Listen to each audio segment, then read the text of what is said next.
This is Battle Pro, and danger can happen!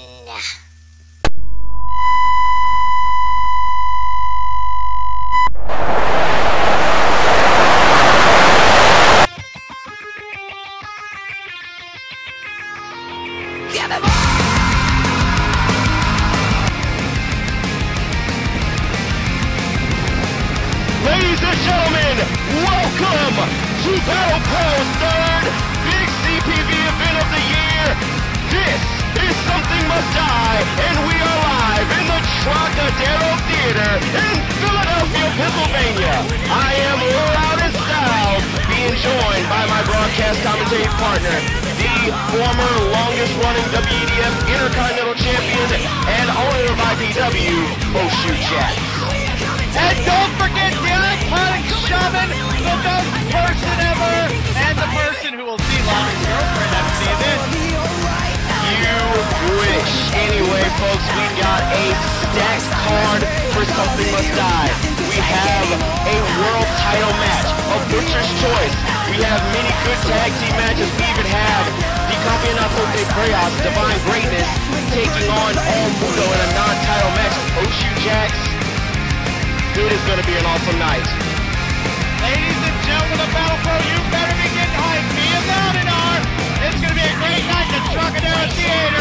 These fans in Philly all hyped up for Something Must Die. Yes, they are, and as you can see, our main event for this night, it will be Cody Barnett taking on Arcan for the Battle Pro World Championship. And the big Booker's Choice match featuring Mark Booker. You know how those matches are going to go. And you know it's going to be for the Infinite Championship. Who's stepping up tonight? That is right, but coming up next is our opening contest. It will be the Misfit Ryan McClain taking on BB Disco. And out coming to the ring first, none other than the exciting, eccentric, electric man from TCW Asterisk, BB Disco. Tell me more about him, Loudon. Was BB Disco, former TCW Asterisk Intercontinental Champion, a former Call Young Lions Cup winner. Actually, we saw him at the Kings Road tournament, in which he had a hell of a good run in the Kings Road tournament, made it all the way to the semifinals, only to lose, but he put on a good match nonetheless. Absolutely. BB Disco has the talent to go places. He's slowly making a big name for himself in the call world, and he's definitely got what it takes to go to the top. And speaking of another call trying to make it big, here comes the Misfit Ryan McClain. Now, Ryan McClain, he has been, if you ever watched EDF Lethal Lottery, this man made a huge, and I mean huge, impact at the Lethal Lottery, in the Lethal Lottery match, eliminating me, staying in there the longest, got the most eliminations, and because of that, he has actually been signed to an EDF contract. That's right, Ryan McClain making big waves for himself so far right now in this side of the Vivianverse. Definitely excited to see him here, definitely excited to see him in Battle Pro. Ryan McClain, ladies and gentlemen, despite his name being the Misfit, he really does, he's not a misfit in that ring, let me put it to you like that. In terms of talent, the man absolutely has what it takes to go the distance. That is right, he does. I think he uses the Misfit name for the fact that he can be a rough son bitch in the ring. That, and I also think it's just more of he's anti-establishment as it stands. Now, that is very true. I've known Ryan for quite some time, and he's always been that guy to fight the system, so to speak.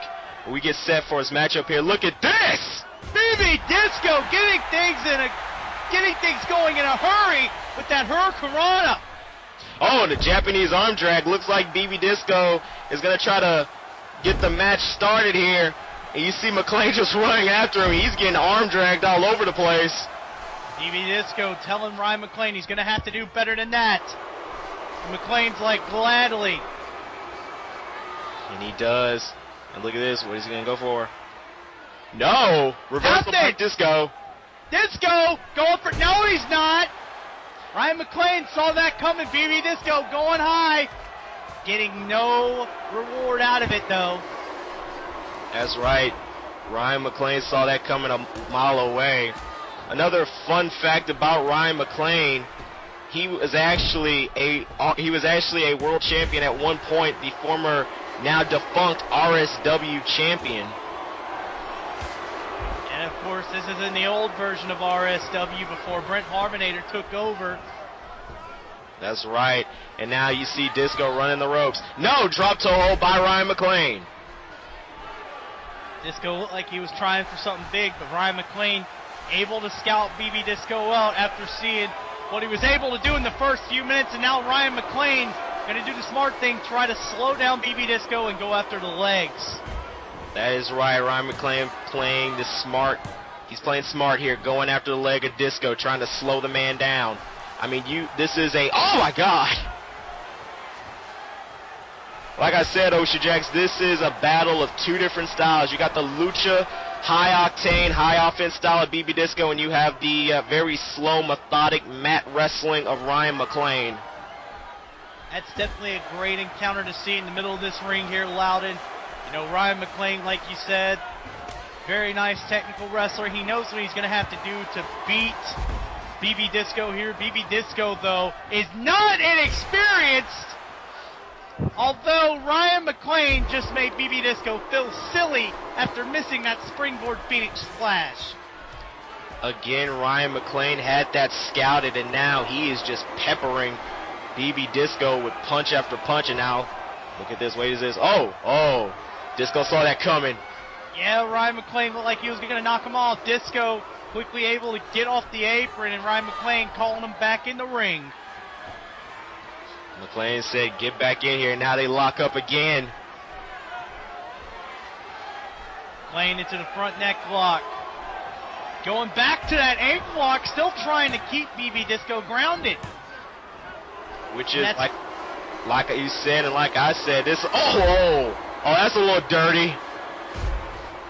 He's a misfit. The misfit Ryan McClain does not usually follow the standard rules of wrestling, as you know, Loudon. He will do whatever it takes to win as long as his hand gets raised.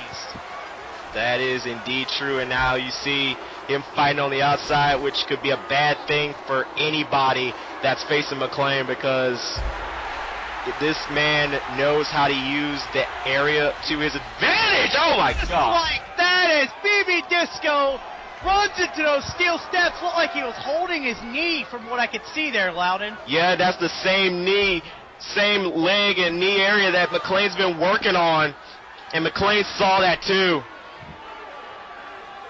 And now just adding insult to injury, knee to the groin.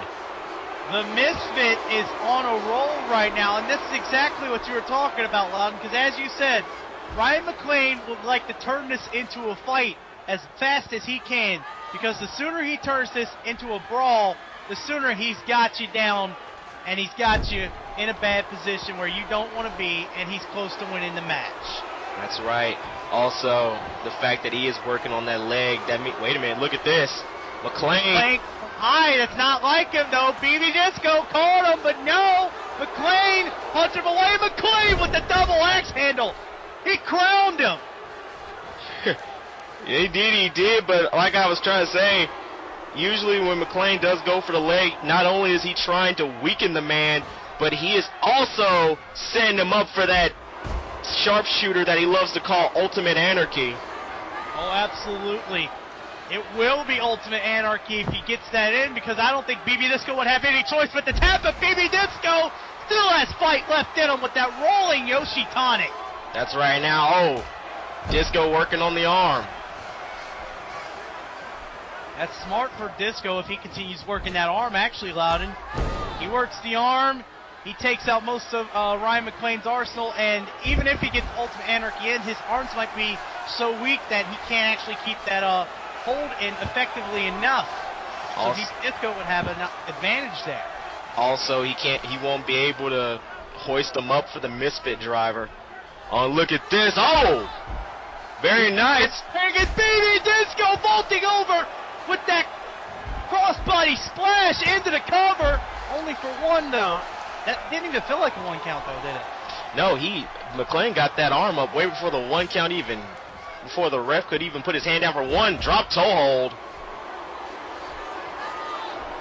And now, oh, look at this. And McClain, again, he would rather have this thing be a fight than a catch-as-catch-can technical wrestling match. And great power bomb from Ryan McClain. My God. Cover 1, 2, only 2. Just 2 right there. Oh my goodness. BB Disco had nowhere to go as Ryan McClain just clubbed him with that clothesline. McClain up high. No! Can't crown him again with the double X handle. McClain running the ropes again. BB Disco got him in an inside cradle. 1. No. Only 1. I mean, he only got like a bit of them, but I think Disco moved out the way well enough. Now kick to the gut. Now look at this kick. Oh, look at this! Lost Disco Tekka! And he's got the arm! With that tilt-the-wall armbar, rearing back on it, trying to get Ryan McClain to tap. Trying to, of course, weaken that arm too, but McClain hanging on with everything he's got. He is trying to fight out of it. He is trying everything in his power. Look, he's crawling now. Finally crawling. But you see Disco wrenching that arm of his, and he finally gets the rope break. McClain almost looked like he wanted to tap out there, but McClain able to fight through the pain and get to that bottom rope, but BB Disco now has the advantage. And he puts it even more with that moonsault. Now look at this. McClain going to the outside. BB Disco, what's he got here? Rolling crossbody. Corkscrew crossbody to the outside. And now Disco setting up for something huge again. This is how Disco likes to operate. Disco from the apron with the Hurricanrana. Very nice. Very nice Hurricanrana. And now, remember, Oshie Jacks, you got to the count of 20 to get back into the ring here in Battle Pro. Oh, wait a minute, thumb to the eye. Oh, what a neck breaker. Again, you're back on the outside. This is McClain's stomping grounds. This is where he likes to go. Oh, this is bad. McClain got him up for the Misfit Driver. Oh, my God. He dropped him hard on his head on that thin matting. And now look at this. Throwing Disco back in the ring. Did it on the outside, though, Loudon. He has to get back in the ring. And now BB Disco trying to get up. Ryan McClain clubbing him there. Oh, wait a minute, look at this. Disco. And now, Disco was trying to go for something. Oh, but he got clotheslined. Both of them were trying to go for something like McClain wanted the Misfit Driver again. Couldn't get it, but he gets a flatliner. Gets a flatliner for his trouble, and now McClain, he's going to try to end it here. Misfit Driver coming again. Couldn't happen. Got him up. No! BB Disco! DDT counter! DDT counter, and now Disco. Is Disco going to try to hit one of his finishers? Thinking about it. Oh, no. BB Disco had a thought about it, said, no, I'm not going to waste my time. He knows he's hurt. He knows he can't go for the finish, because if he does, Ryan McClain's going to be, I just think Ryan McClain's going to be ready for it. That's right. These two are just slugging it out in the middle of the ring right now. Good Lord. These fans in Philly so excited to see a hot opening match between these two competitors. What a great way to start off the show so far. It is, and you can just see it right now, Oshie Jacks, both McClain and Disco just slugging it out. Wait a minute! What? What is Taylor? Did Taylor? Oh, my God! Here? What? Are you kidding me? What the hell is wrong with you? Oh, my God. The match. The proclaimed Charles Manson of professional wrestling is just tearing these two apart. And the referee had to throw out the match once he saw Vince Taylor hit the ring. And these fans aren't pleased about it. These fans do not like Vince Taylor. They don't like the fact that our opening match just ended like that, out of nowhere, ladies and gentlemen. But I guess we have to move on. And I don't know what to say here. Fuck Finn Taylor, man. I really don't know what to say either. I mean, my God, Finn Taylor once again showing that it doesn't matter whether he's on the card or wherever he's at. He's going to make himself known. He's going to make his presence felt by any means necessary, and he just did that. But my God, that was actually a good match too, but for it to end like that, that was kind of bullshit. Absolutely sickening to see it end that way. But I guess we have no choice but to move on with our lives and try to keep on. It's okay, ladies and gentlemen, we still got more great matches on the way. That was just an appetizer anyway. We all know what you're here for. We still got the main event. We still got Butcher's Choice. We still got a lot of great matches coming your way. Oh, wait a minute. That's Gizarmo. What? Oh boy. I think I know where he's going with this, Loudon. I think I do too. Ever since Made in Japan, since Moribai pulled the sheet over Gizarmo's eyes, Gizarmo has been hell-bent on trying to get payback, and see, that's what I'm talking about right there. Gizarmo more or less saying he wants the Black Cathedral to burn. Oh, Gizarmo. Yeah, I like that. Gizarmo wants Rex Moribai right here and right now. Oh, yeah, that is exactly what he's doing. He basically said at the beginning of this season, I will take them out one by one. And why not go for the head? Why not cut the head off the serpent? That's right. As the saying goes, you were just saying there, Loudon, cut the head off the snake, the body dies. Exactly. Gizarmo absolutely ready for war right now, ladies and gentlemen. Yes, he is, and there, oh boy, there he is. He was right there by the tunnel, and Gizarmo has his stand right behind him. You all know what's going on right now. Indeed you do, and you see Gizarmo making his way down to the ring. He is hell-bent and ready to go. Oh, what the hell? That's Gabriel! Oh my God, you gotta be kidding me. Oh, look at that, Moribai at the tunnel, just watching this. Watching his prophet just decimate Gizarmo and Moribai. Oh my God. Adding on a final touch of his own with that big chair shot. Yes, he did. Oh, and look at that, of course.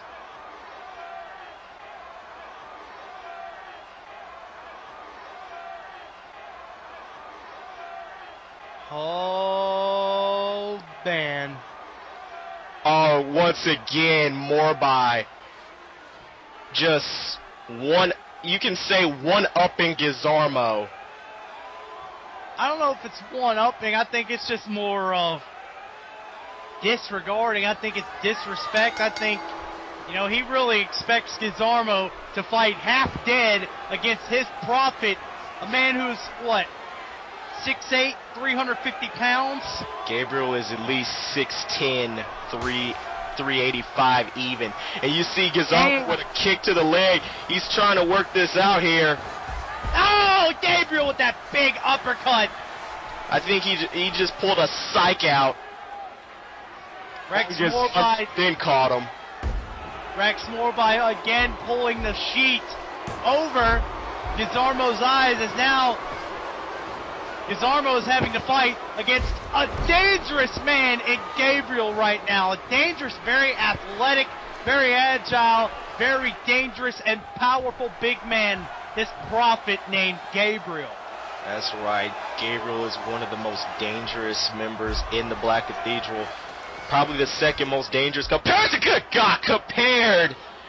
Rex Moribai himself. And I don't know. I feel really bad about Gizarmo right here. Oh my God. Gizarmo has had everything bad happening to him lately. Morbite takes his best friend Genocide away from him. He screws him at Made in Japan. He screws him in the King's Road tournament. And he's screwing him here tonight at Something Must Die by making him face Gabriel when he can barely even stand on his own 2 feet. It is, well, just to correct you, I think Gabriel screwed Morbite out of his chance at King's Road. Oh my God. Oh, Jesus! Good Lord. Oh wait, you're right. Yeah, you're right. Never mind. Excuse me. You're right. Gizarmo cost Morbite. Oh no. Jesus, Puppet Bomb! Oh my God, that was devastating. So much pop off that one, but Gabriel not ending it right there. No, and you see Gizarmo trying to fight back here. Took him down with the head scissors. Took him down with a drop kick. And now look at this, trying to roll out. Look at this, again. This strange luchador from Mexico is still trying to keep in the fight. Exactly, drop kick to the back. Hurricanrana. Gizarmo trying to get these fans in Philadelphia behind him. They're rallying up now. They're seeing Gizarmo take it to the big man. Gabriel is in trouble. I cannot believe this. My God, Gizarmo's getting the love. Oh no. Oh! Gizarmo going up high. Oh, what an arm drag. Very nice, a thing of beauty. And you see Gizarmo going off, drop kick. And Gizarmo is feeling it right now, but Gabriel to the outside. Gabriel to the outside here. Gizarmo with the vaulting crossbody, doesn't even care. Like I said, my God, I mean, Ocean Jax, you're looking at this right now, you got to think Gizarmo's fighting on fumes here. But Gabriel finally says enough is enough. And he's throwing Gizarmo into those steel steps. Good God. Wait, is this even legal? Gabriel, Jesus!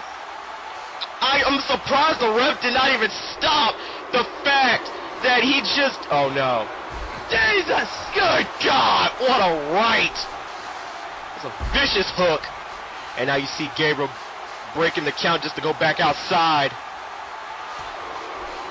Gabriel just destroying, decimating Gizarmo here. And now I think I know where Rex Morbite. Oh no. No. No. Jesus Christ! Oh. God damn it! A profit bomb right on the steel steps! No. That's it. That's it. You see where Rex Morbite's going with this, Loudon? Yes. No wonder Gabriel didn't finish the match right away. He wants him to decimate Gizarmo. Make sure there's nothing left of him. And a third profit bomb as he goes into the cover. What? My God! How? The man, he should be dead. Gizarmo should be dead. How is he alive? He is fighting like hell right now. Where is this resiliency coming from?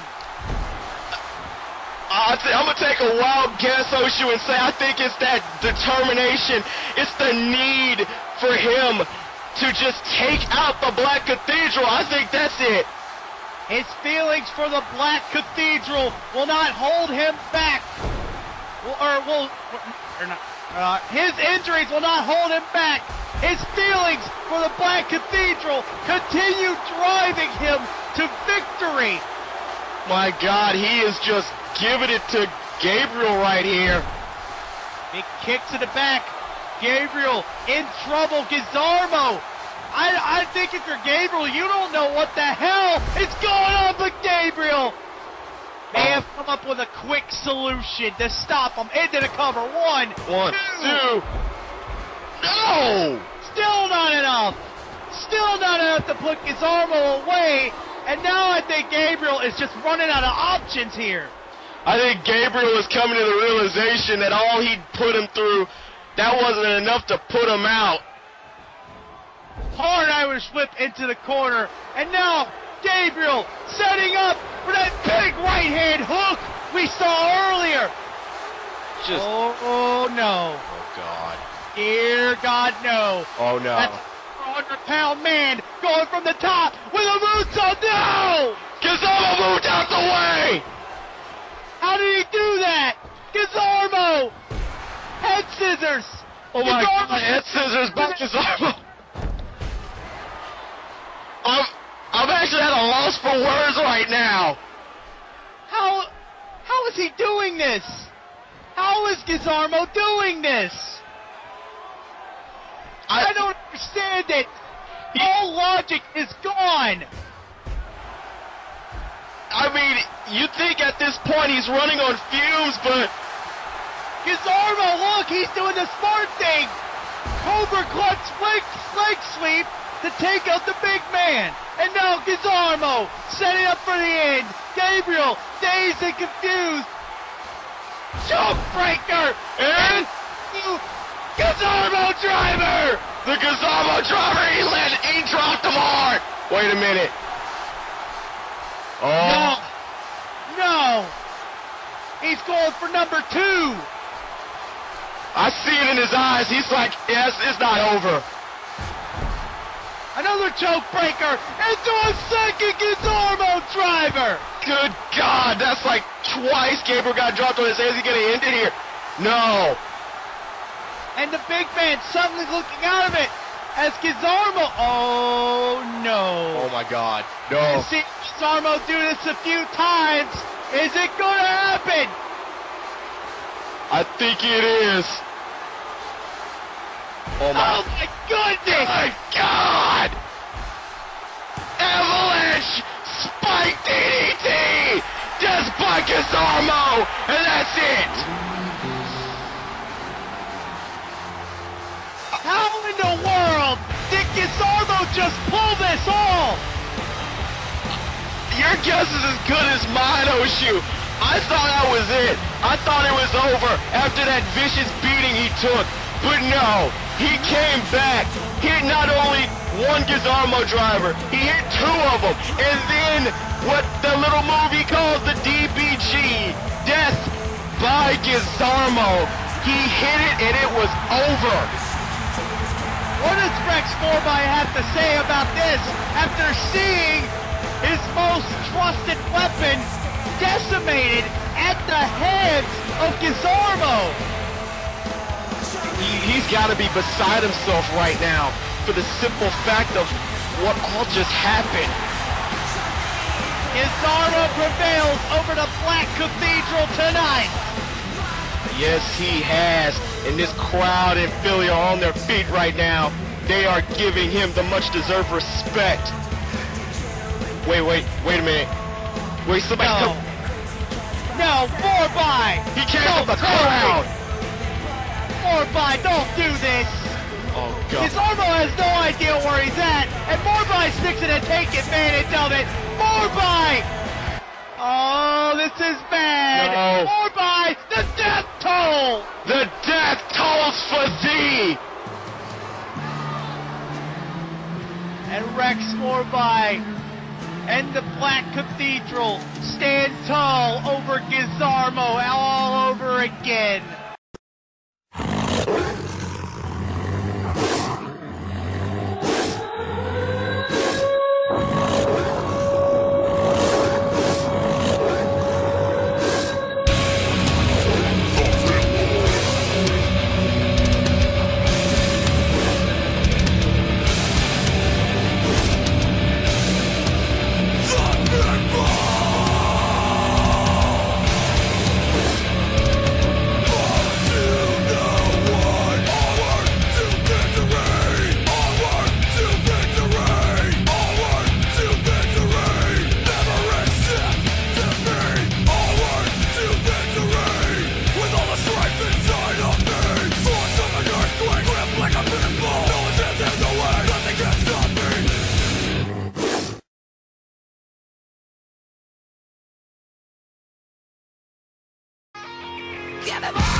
And welcome back, ladies and gentlemen. and we are going to get started. We're going to get started for our next matchup, but you got to remember our main event. It will be Cody Barnett versus DANGER.CAN for the Battle Pro World Heavyweight Championship. The most talked about world title match in Battle Pro history takes place tonight as the Kings Road winner, our tournament winner DANGER.CAN, will face our world champion Cody Barnett in an exciting match. But up next, we have an exciting tag team match for you guys for the Campeonato de Parejas Divine Greatness take on TCW Aspects All Muto. That is right, and I have gotten word earlier on in the night, and I know you have done the same. If All Muto beat Divine Greatness here tonight, they get a guaranteed shot at the titles. And out making their way to the ring are the Campeonato de Parejas themselves. Divine Greatness, the misfortunate son, Brian Barnett, and Alex Divine.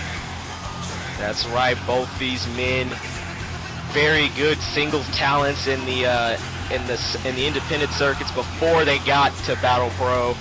Brian Barnett, a third-generation star, the youngest brother out of Cody and Jeremy Barnett. Both these men are the Campeonatos de Parejas champions, winning those titles at Battle Pro's first ever event, the Crowning. Have yet to lose the title since, but they're facing one of their toughest challenges tonight and one of the greatest tag teams in TCW Asterisk history, Rudy Muto and Zane Almeida, All Muto. That is right, the current reigning TCW Asterisk tag team champions, Zane Almeida and Rudy Muto, and they are coming out donning some hockey gear. Well, it is hockey season, so. And I just think All Muto are in the cheery type of mood. They're a little different than they are right now, Both of these men alone, they're taking as serious competitors, but as a tag team, kind of a little more upbeat, don't you think?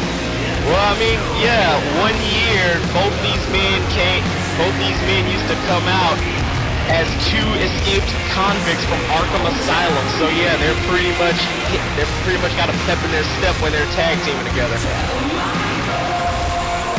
men have been the best of friends ever since then. They've become the greatest tag team possibly in TCW Asterisk history, looking to continue that success here in Battle Pro.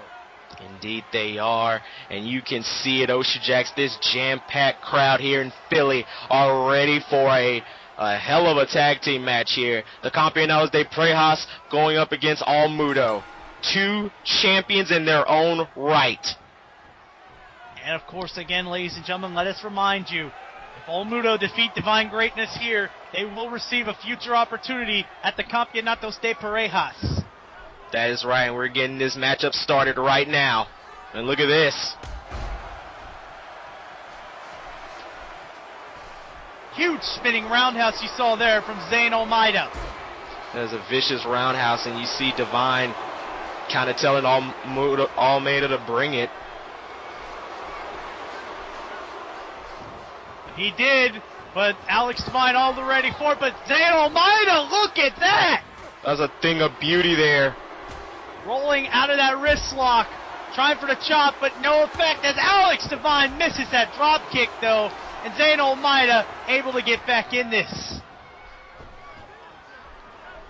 Leaping over Divine. Divine with a German suplex. Very nice there. Now look at Almeida there. Look at how he held that head scissors. Anything you can do, I can do better. I can do anything better than you. Oh! That, I don't think Alex Divine took lightly to Zane Almeida doing that. No, he didn't. And now Divine is kicking it up into a high gear. Now look at this chain wrestling going on here between these two men. Almeida not able to go anywhere. Divine with the wrist lock. Divine going after the legs now, trying to slow Almeida down. You'd think that is very smart strategy by these two men. And now, looks like Divine was going for a tag. And now Zayn throws him into the corner. Zayn making the tag to Rurouni Muto. Muto going up high. Look at this.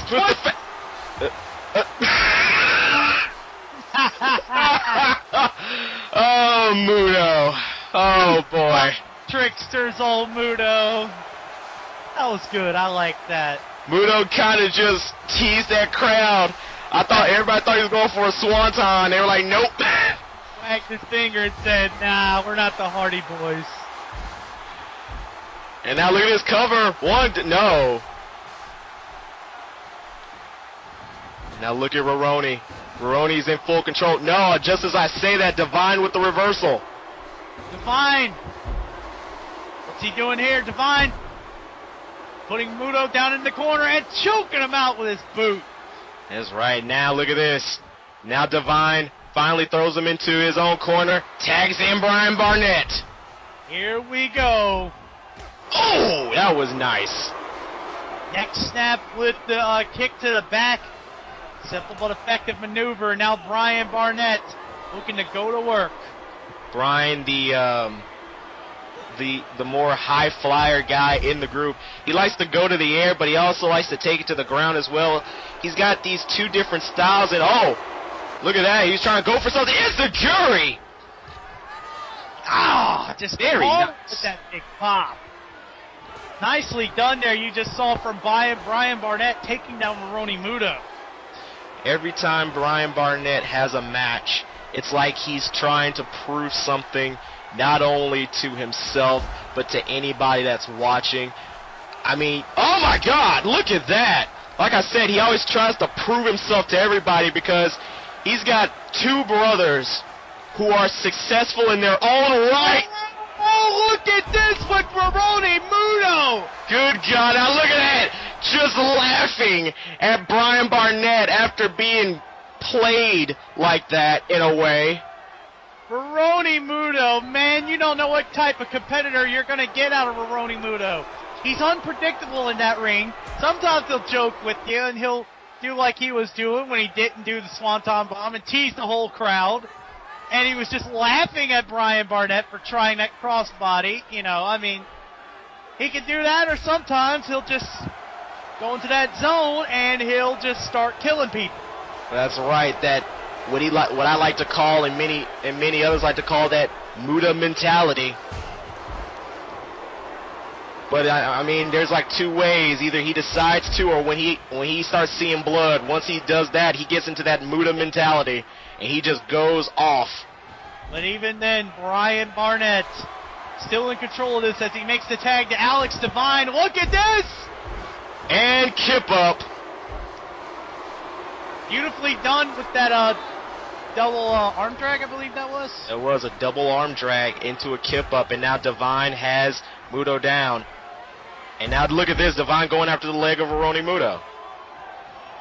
Divine trying to keep the big man down, or big man, excuse me. Oh! Running knee lift you just saw there from Alex Divine.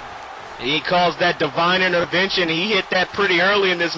Usually he would save that. Oh, what a power slam. Catching Rurouni Muto when Rurouni Muto tried to use his speed to outmaneuver Alex Divine. But Alex Divine, you saw at that headstand, he's not having any of it. Basically, he's playing that same anything you can do, I can do better game. It's been a game of one-upsmanship between Old Muto and Divine Greatness. And now, oh, what have they got planned here as the tag made to Bryan Barnett with the double rebound suplex. Very nice. And then Bryan dropping the elbow to the back of Rurouni Muto. And now look at this. And oh, that's not good. Oh boy. That is the opposite of good. That is the opposite of good, even though Divine Greatness have control and Bryan Barnett is on a roll here. They better hope Muto does not start touching his head. Oh. They better hope Muto doesn't regain consciousness of himself. Oh, God. And Bryan Barnett just peppered him with that big enziguri, now into the spiked DDT. That baby DDT he likes to do it now. Oh, boy. Oh, boy. Yeah, It's like- Ron's gonna end this. Ron's gonna end this right here. No! Oh! Muto! On a roll now with the Bulldog. Muto, I think, now realizes what's happened, and Muto on another level. Oh, God! Sucks to be you! Out of nowhere! 1, 2, no! Zane with the save! Zane Almeida making the save when it counted, and a big flapjack to Brian Barnett beside himself. And now look at this, oh, elbow. And now, is Muto? Muto, yes he is! Here we go! Almeida, down goes Barnett. And down goes Divine! And now Almeida! Big TT, holy crap! So much pop in that one. Brian Barnett could be on Deep Dream Street after that. And Zane Almeida, cartwheel into the big rolling elbow. Or not rolling elbow, but back elbow. Excuse me. That's right, now look at this! My God, again!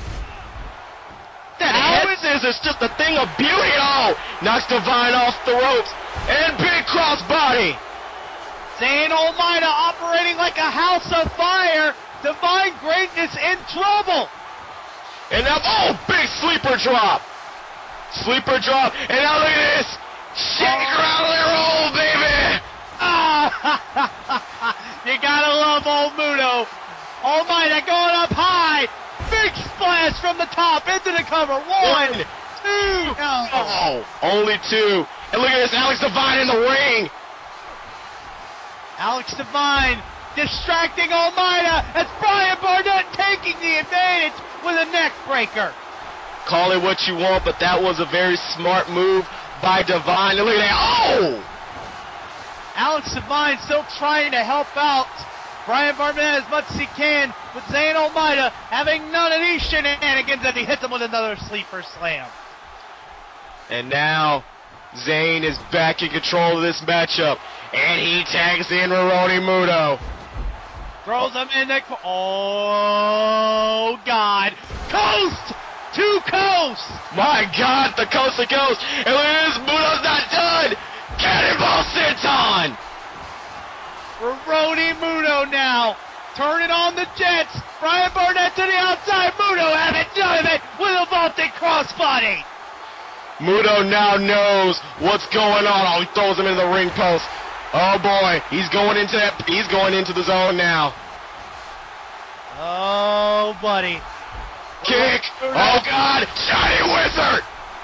And Brian Barnett is busted open. Just exactly what Muto wanted. Kenji Muto would be proud of this man right now. And Roroni Roundhouse. And now, going up high. Looks like he's going for that moonsault. And Muto.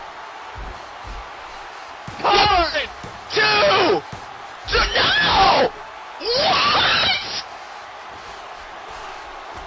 Brian Barnett showing that signature Barnett resiliency. Holy crap, that was the closest. Oh shoot. 2 3/7 of an 8. 2.9. My God, oh boy. And now look at this. Oh boy. Even when he's looking to seriously put Brian Barnett and Divine Greatness out of this fight, Roroni Muto still with a little class to show off. Can I get a woo? Oh, wait a minute, no. Reversal by Roroni. Oh, the miss. Rubbing it out of the Roroni Roundhouse. You don't get up after 2. That's got to be it. Into the cover. 1, 2, 3. Oh, Muto has just beat the Campeonatos de Playas here at Something Must Die. Oh, Muto, ladies and gentlemen, pulling it off here tonight in grand style. And my God, did they ever. I mean, look at that. That was when he hit that moonsault. 2/9 and Brian Barnett kicked out. But this was the end here. Reversal. Miss to the face. Roroni Roundhouse. Second time. 1, 2, and 3. Alex Devine was ready to stop that, but Zayn Almeida quickly in the ring to counter him, made sure Devine didn't go anywhere, and because of this teamwork you saw in the last minute from Muto and Almeida, that's the reason old Muto now has a future opportunity to become Campeonatos de Parejas here in Battle Pro. You gotta think though, will all Muto be that team to hold 2 tag titles in 2 different organizations? It's very possible, Loudon. You know the talent of these 2 men. You know that Zayn Almeida, the former TCW Intercontinental Champion, and you know the talent of Romori Muto, obviously here in Battle Pro, so anything is possible. But I think with Divine Greatness, as you saw with the signature resiliency from Brian Barnett, and the undeniable teamwork of Divine Greatness, which was good tonight, not great, but good. Anything can happen. It's anybody's ball game when those 2 meet up again. That is right, it is. And my God, I mean, this night is just starting to pick up big after that match. And we still got so much more. We got a main event. We got Cody Barnett versus Arcan for the Battle Pro World Heavyweight Championship. We still got a Butcher's Choice match to go to, Ocean Jacks. This night's only getting better. And we would like to thank 1OK Rock for No Scared, the official theme for Something Must Die. Great choice to have for this theme, because really it's getting everybody hyped. And of course, like you just mentioned, Loudon, up next, Mark Butcher defends the Infinite Championship in that Butcher's Choice match you were just talking about. The man who beds sin and violence like a man beds a woman. The man who, since won that belt, has said and has dared anybody in Battle Pro to take it from him. Because he said, quote, "If you want this belt, you damn near have to kill me to get it off of me." And ever since then, he has had this Butcher's Choice match. Now, ladies and gentlemen, let me explain to you the Butcher's Choice match. There is no pinfalls. There is no submission. The only way you gotta win is to knock your opponent out. Absolutely, and of course Mark Butcher was able to talk it through with Battle Pro management. He said the only way anybody's going to beat me is if they knock me out. And I think Battle Pro management has agreed with him, not only just out of interest, but out of fear. Because as Mark Butcher has shown... What? I don't know how I feel about this. I don't know how to feel about this either. I mean, this is Silver Wolf, ladies and gentlemen, a young rookie from the United Kingdom, a very technical, fast-paced wrestler, but I don't know if he fits here in this situation. I mean, when you look back at the Butcher's Choice matches, you've had both members of All Muto go in, and they gave him a fight. You had Gorilla Black go in. You had Eric King go in.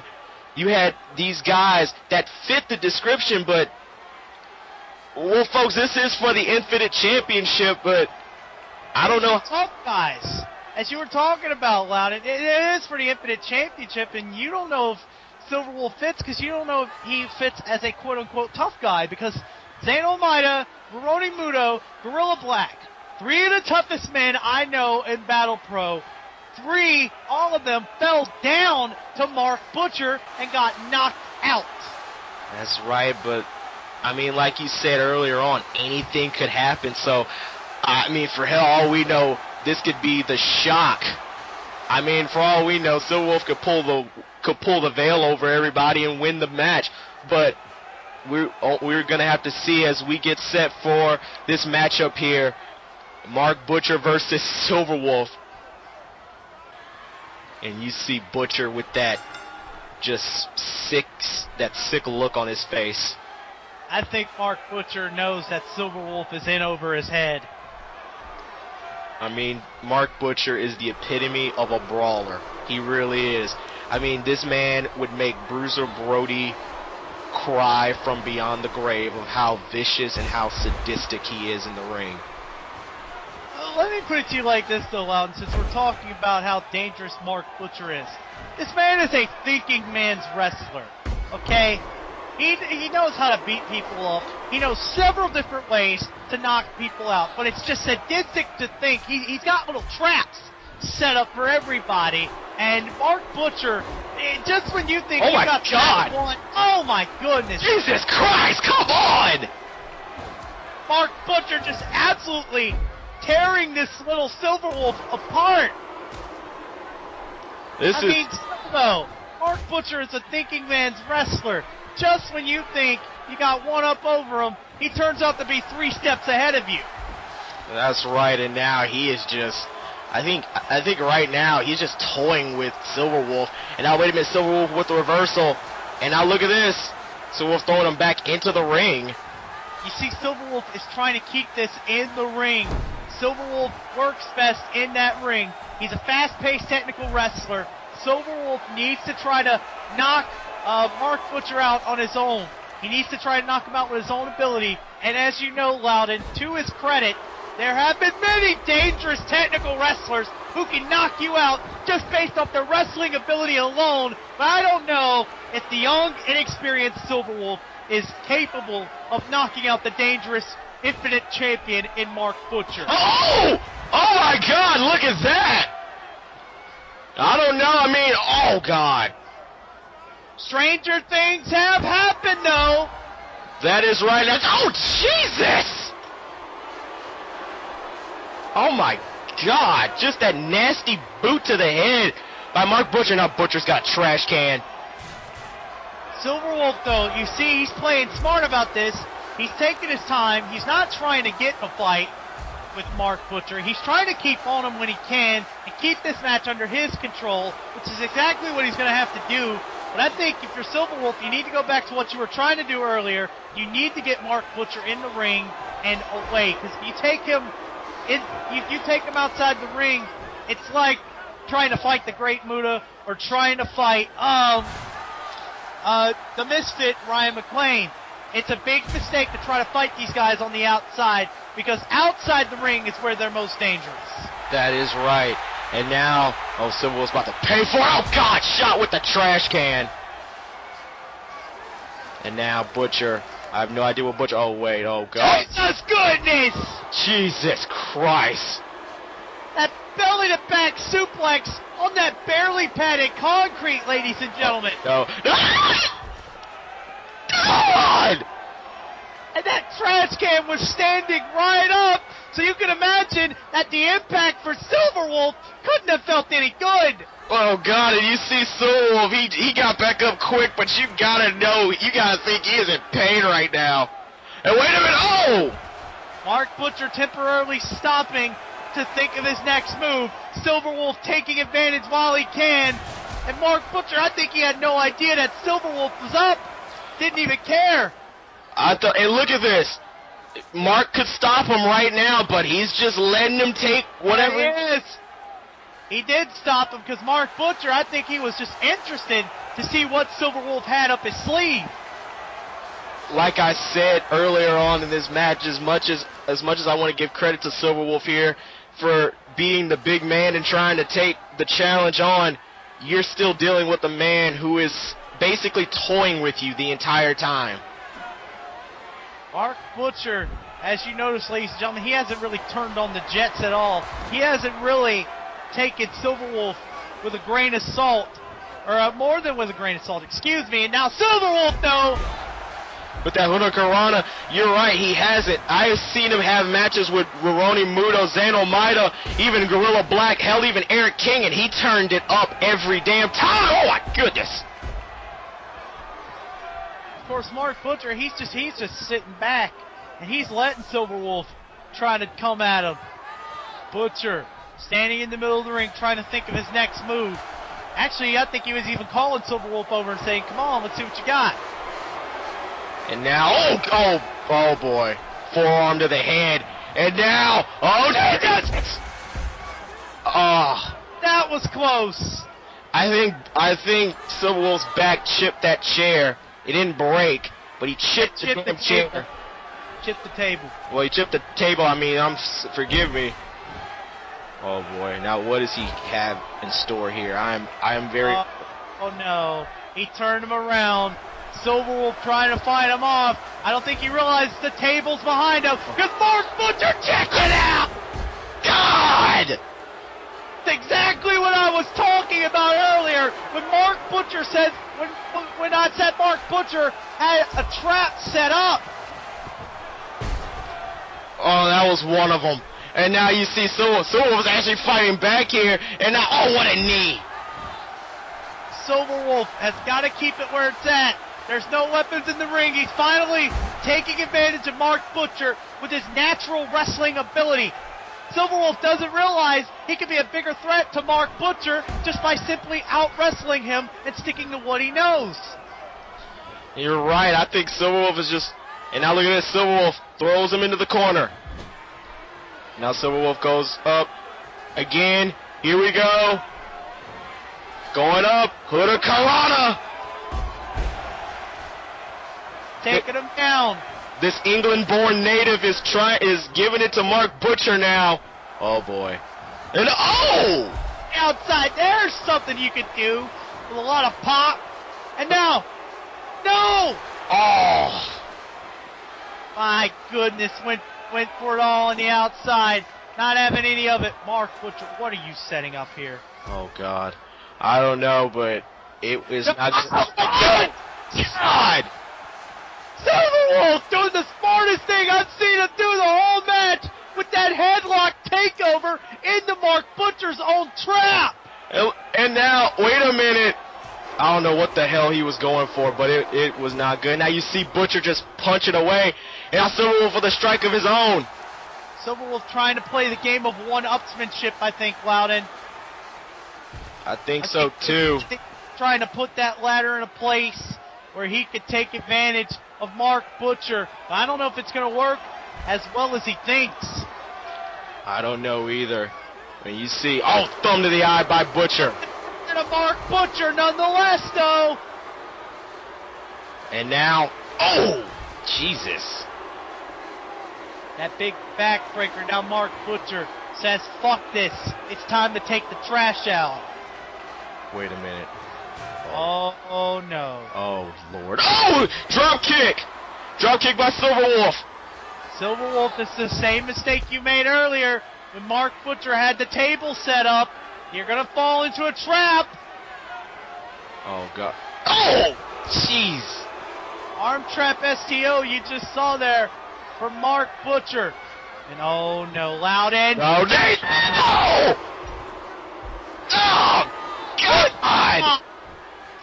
Oh, and look, stalking him. It's over.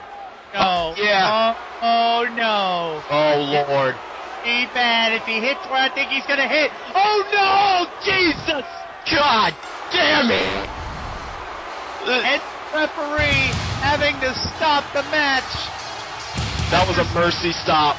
He's seen enough. He's seen enough. Oh my God. The move that has been the move that is the same name of this event, the Butcher's Choice Power Driver, ended it here again tonight. Oh God. I think Silverwolf needs help. Dumped him on his head with that pile driver, but I don't think Silverwolf knew exactly what he was signing up for here.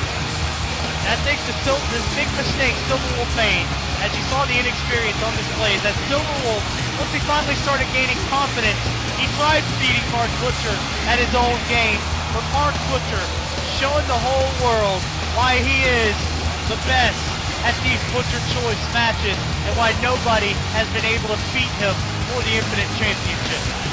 That ring is hit. He said it at one point, that ring is his stomping ground. And nobody can stop him in his own stomping grounds. Unbelievable. That was EMTs right now. I see a lot of people are now taking Silverwolf back to the back, and so I'm gonna give it to the kid for the fact that he even got up, but he needed help getting out of here. My God, that was a brutal match. See, he's able to walk out of here, though. Silverwolf has a lot of heart. He came in with the heart of a lion, and he tried his best to become the Infinite Champion. I understand why you go in there when you're that young. You think you can make an impact. You think you can be the best you can be. You think you can shock the whole world. But Silver Wolf, you need a few more years under your belt before you start doing that. That's right, but let's turn it. Let's change the pace here. As we get set for our very next match, we're going to jump right into it. And there you see one of the men that's going to be here competing in this matchup. It's going to be Chris Douglas, as he's going to go one-on-one with Scott Sapp. Chris Douglas is a man without remorse, ladies and gentlemen, as it says on the back of his tights. That's how he lives his life. No regrets, no remorse. Always looking forward to the next fight. Always looking forward to the next day. Win, lose, or draw, Chris Douglas, as he's a fighter through and through, he is a competitor. He has the heart of a warrior. The man does not stop at one challenge. Win, lose, or draw, success or fail, he always looks at every day as a new challenge. And tonight, he's facing the Swiss Nightmare, Scott Sapp, in the middle of the ring. And even though Chris Douglas is one of the toughest men I've seen here in Battle Pro, he's got his work cut out. Yeah, he does. He has his work cut out for him with a man like Scott Sapp. Scott Sapp is one of the most talked about guys in Battle Pro. Some even say that we may see him down the line as a contender for the World Championship. And there is the man himself. Just arrogantly walking out to the ring with arms wide open. And can you blame him, Loudon? Can you blame a man of his ability and of his strength and of his talent coming out as confidently as only he can? I don't. I mean, you got a man who has been trained by some of the best that England has ever had to offer. Hell, of Europe, period. This is one of the many men that has been trained by Johnny Saint. He's like the third biggest Swiss wrestler coming out of the woodwork since Antonio Cesaro and Aries. And like I said, one of the most talked about men in Battle Pro. When he got here to the States, when he got here to Battle Pro, everybody was talking, everybody was scouting him. This man is a serious threat to anybody who's either big or is a champion. Scott Sapp is not to be intimidated. He is to intimidate. He is bred to kill. He is bred to destroy. Scott Sapp, one of the most dangerous men I've seen in the ring. A man who, you think we were talking about how dangerous Mark Butcher was. This is what I was talking about when it comes to Silver Wolf, or what I said Silver Wolf should have tried to do. This man can incapacitate you through his wrestling and his wrestling alone. That is right. Scott Sapp is a danger in the ring with anybody because of his wrestling. He can wear you down just with his ability alone. And you see, collar, elbow, top. We're going to get started here. Scott Sapp starting it off with a hangman's neck breaker. And like you said earlier about Chris Douglas, I mean, he's only had one big win. He only had like one win in his entire season of Battle Pro, and that was against Brett Haskins. But every match he's ever been in, he has given, oh boy, European uppercut. Here we go. Even then, he's one of the toughest men I know in Battle Pro, Loudon. And now Chris Douglas looking to be going after the arms of Scott Sapp as he just flipped him over with that arm wringer. That's right. I mean, if you saw his last match with Jeremy Barnett, those two men just went at it like nobody's business. Jeremy picked up the win, but it's not like it was an easy win for Jeremy. Absolutely. Chris Douglas is here to fight. He's, again, one of the toughest men I know in Battle Pro. And I will keep reiterating that because it's just amazing to me how someone who, Chris Douglas, you know he's in a land of giants here. The man isn't exactly what you would call a big man. Doesn't look like a tough man. But when you step in that ring, you find out just exactly why Chris Douglas has earned a reputation as a tough man. That's right. Oh, God! Scott Sapp with that very nice exploder suplex. But Chris Douglas still in this, and Sapp fighting him off. It got no.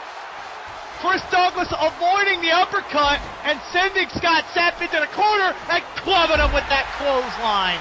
Very nice, dropping him. And he's got to keep on Sapp if he thinks he has a chance of winning this match. And oh, look at this. Oh, look at this. Armbar. This is what I was talking about earlier, Loudon. Chris Douglas is going to the arm, and that's smart. But Scott Sapp ready for it, knowing Chris Douglas is going to go after his arms the whole match. You saw he was shaking his arm off a bit. And now throws him into the ropes. Runs off the rope here. Oh, Douglas saw him. Douglas kind of caught him before he was going to even do anything. That, and I think Sapp hesitated a little bit. His arm might have given him a little more problems as he hit that rope. And he might have hesitated thinking, am I sure I want to hit that cable this early? Like that? Oh, very nice suplex there. I mean, I know it's early, and you could get away with doing that. But, I mean, even then, it's just what could happen if something goes wrong and something snaps in your arm when you hit that hard cable. Because that's not a regular rope, ladies and gentlemen. That's a steel cable. Well, that is right. That is a cable, and that is a bitch to run. I'm telling you. Oh! And Sapp drops Douglas, and now both these men brawling outside the ring here. Strike it away. And Sapp throwing Chris Douglas into those steel steps. Oh, man. Yikes. Sapp rarely likes to use the ring to his advantage because he does all of his work in ring, but when you have him on the outside, oh God, he will use the ring to his advantage. I think that's the other thing about it though with Sapp. He likes to try to incapacitate you with his strength alone. Doesn't prefer to use the ring to his advantage, but you would think if he did, Sapp would already be the most dangerous wrestler in Battle Pro. That's right, and you see Douglas once again. He's not giving up. He is still giving Sapp a fight. And now look at this. Camel clutch. But no, he's too near the ropes. Way too close to the ropes. And Scott Sapp was aware of where he was. And make sure the referee understood that Chris Douglas wasn't going to keep that locked on. Douglas trying something big, but Sapp caught him with that exploder suplex. Thing of beauty there. And now Sapp going back to work. Strike it away. What a chop. Chopping away here. No! Douglas with the reversal. Douglas avoiding him, trying to pin down Scott Sapp and keep him trapped in the corner, and also try to work on them some more. You know Chris Douglas is trying to do anything and everything he can to work those arms. That is right now. Look at this big hip toss by Chris Douglas. Saw Sapp sort of landed on his shoulder with that one, and now Douglas stomping on the left arm of Scott Sapp. And again, this is a smart strategy because if Chris Douglas continues to work the arms, ladies and gentlemen, he's taking a lot out of Scott Sapp's arsenal. Because Scott Sapp is likes to favor those European uppercuts, and considering that one of his finishing maneuvers, which is the Swiss Nightmare, is that package power sit-out power bomb. That takes a lot out of you. Oh, yeah. If his arms are aggravated, Scott Sapp is going to have a hard time locking that in. Chris Douglas trying to play smart and outmaneuver Scott Sapp here tonight. And you see he's also going to the ground because he's also trying to set up for that omoplata crossface. But Scott Sapp knows Chris Douglas too well at the moment. Yes, he does. I mean, every time Douglas, you saw it, every time Douglas tries to go for his arm, Sapp would just come back and start hitting him and belting him with European uppercuts. Saying, here, my arm's still fine, and he's still going to the submission zone, trying to wear the big man down, but Scott Sapp, too well trained and too well ready for it, and he clubs him with a big lariat. Big lariat by Sapp. Sapp basically saying, hey, my arm's still fine. Oh, no. Douglas saw that coming. Drop kick. Moving too fast for Scott Sapp when he tried that shoulder block. Douglas continuing to work on Scott Sapp and again stomping on the arm. He's going after both those arms. He's just trying to weaken. He's weakening him as much as he can. And look at this. Oh, what a backbreaker. Big backbreaker from Chris Douglas. Now, saw Sapp, though, with the jawbreaker. And look at this, Jesus! The strength of Scott Sapp. That was beautiful. What a nice amateur wrestling style takedown by Scott Sapp. Lifted him up and slammed him down. Now Sapp, hard Irish whip into the other corner. Chris Douglas is in trouble! And a beautiful German suplex! I mean, you saw the pop off of that one. That was just 1, 2, no, only 2. Can't keep Chris Douglas down for long, and Sapp now going to those European uppercuts as if to rub it in Chris Douglas's face. And now look at this. Wait a minute. Sapp, second rope uppercut, and Chris Douglas got caught with that one. My God. You know you are a powerful son of a bitch. Oh, God! Fuck! Good God! Somewhere on tour, Antonio Cesaro is smiling. My God, but wait, Douglas reversed out of it. Douglas was gonna go, Sapp was gonna go for the Swiss Nightmare, but Chris Douglas, having it well scouted, showing what was up, and he hits him with a capture suplex. Capture suplex, and now, oh, that's smart. Sapp rolling out of the ring, trying to avoid that omoplata crossface any way he can, and Douglas going up high, taking a fight to the outside, crowning Scott Sapp with that double axe handle. He is, and now look at this. On the outside, these two, he's trying to wear him out. Got him in a rear chin lock here. Let's go. Remember, he's got to a count of 20. And now... Well, Chris Douglas also knows he's got to get Scott Sapp in the ring if he's going to beat him by submission. Again, going to the arm, trying to weaken this man for the omoplata crossface. Oh, looks like he's going to end it here. Looks like he's going to go for that omoplata crossface. He's going to go... Wait, no, he's not! That's a Kimura! Kimura arm lock! Kimura! He's got it in! He's got it in! Sapp, you can see Sapp's face! He did not see that coming! He taps! Scott taps! Chris Douglas shocks the Battle Pro world with the Kimura lock and makes Scott Sapp tap! Sapp has tapped! Oh my God, that was the entire time. Everybody, I thought he was going to set up for the omoplata crossface. I thought that was it. I thought he was going to set up. No, he breaks out the Kimura. Now you see where Chris Douglas was going when he was working that arm. He wasn't trying to get Scott Sapp down for the omoplata. He was trying to break the man's arm. And when he slapped on that Kimura lock, ladies and gentlemen, what happened is this. When you get caught in a Kimura, that is a very legitimate submission wrestling maneuver. It's mainly used in mixed martial arts. Not really used here in the world of professional wrestling. But let me put it to you like this. If you get caught in that maneuver, I don't care how tough you are, I don't care how strong you are. It's tap or snap if that move is properly applied. And I think from now on, everyone's going to be looking at Chris Douglas a little differently.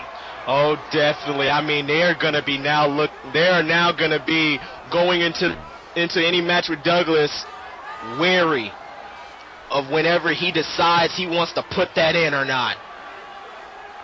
It's tap or snap if he does get that in. So you better learn to counter it, or you better learn to watch out for when he's working your arms.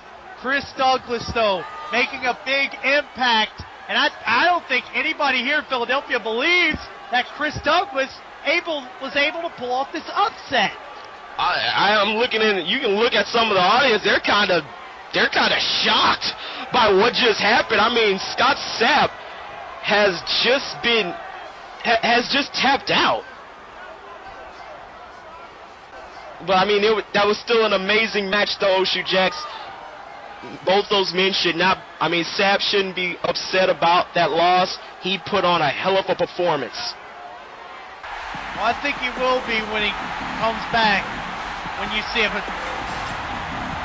Now we come to this. Oh, fuck. Well, I would say we're on with our next match, which will see Two Wicked against a new tag team, which I've heard little about, but as soon as I saw those shirts. Two Wicked being themselves as normal. You mad, bro? I ain't even mad. You gotta love Two Wicked and their ways of coming out here, and this crowd loving them too. But as you can see, here we go, folks. This is the team that made their debut about a couple of shows ago. It was the pre-show for Made in Japan that these two made their debut. Lost their match. It is Los Novatos de Carnaval, and this time it is Pequeño Payaso and Payaso Uno, the big man. I believe these guys are called the Dark Carnival, right, Loudon? No, they're called the... I just compared them to ICP. It's not the first time they've probably been that. I mean, for the longest time, these two men have been, they've been in CMLL. They are actually used at one point to be the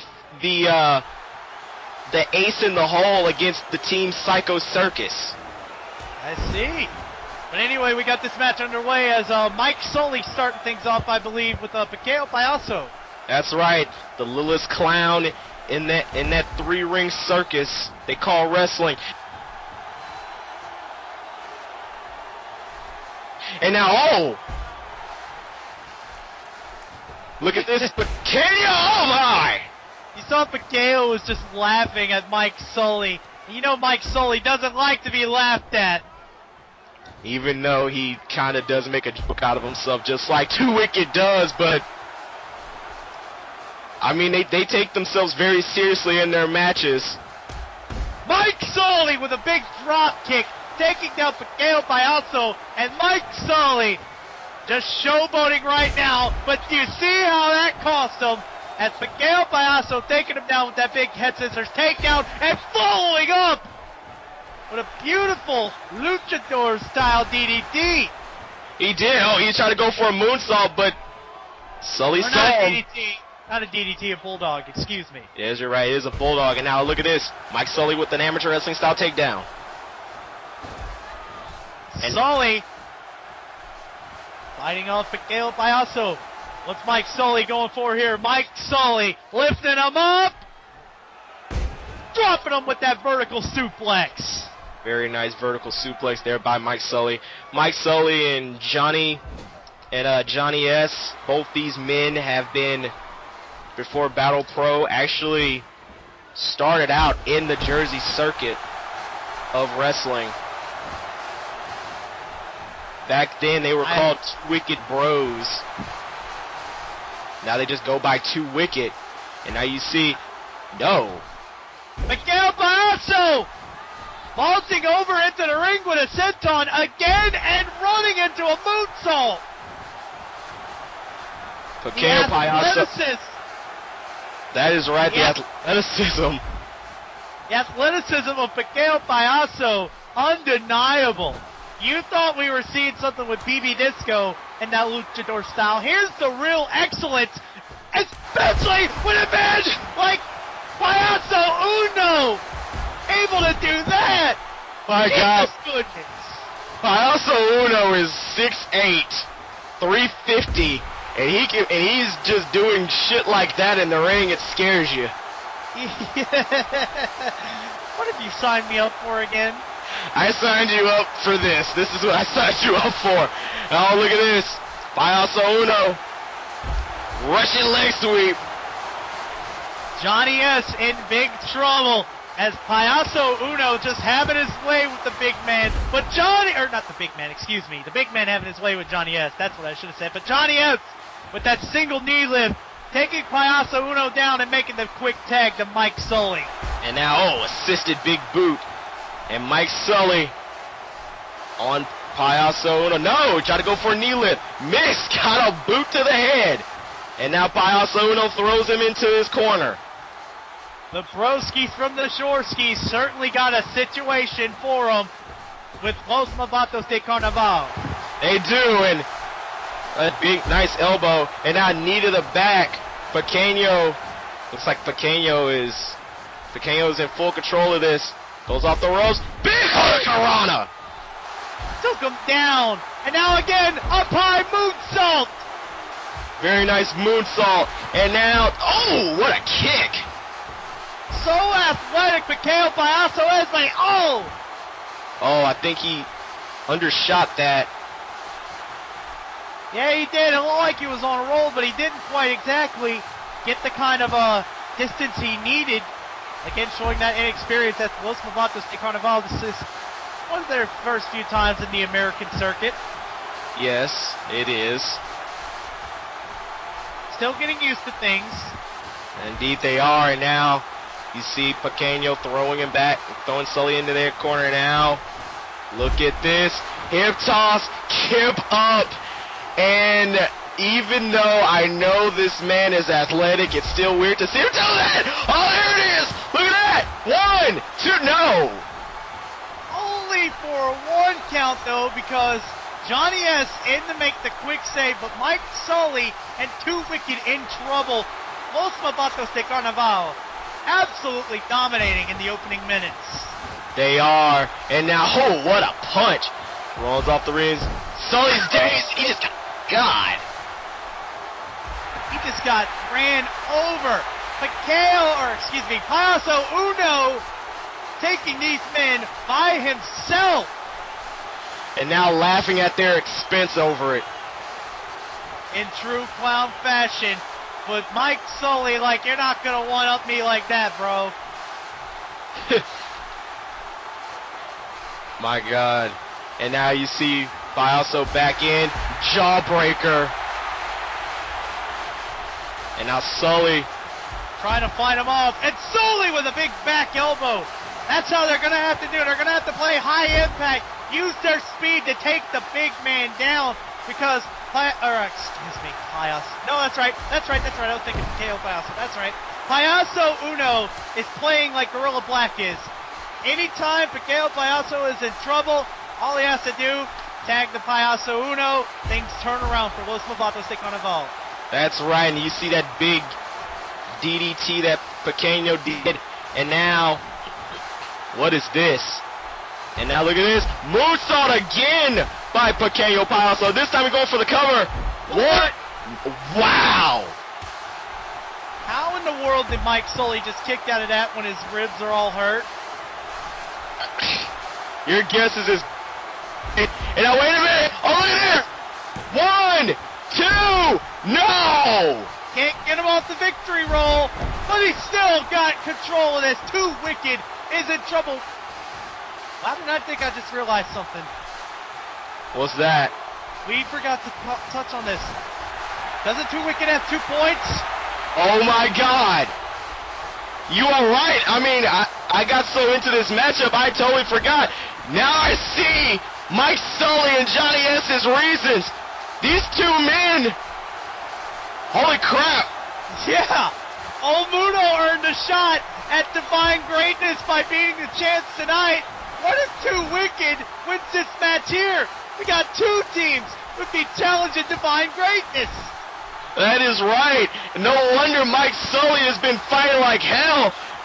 And now, all of this tag team maneuver here, drop, toe hold, elbow drop.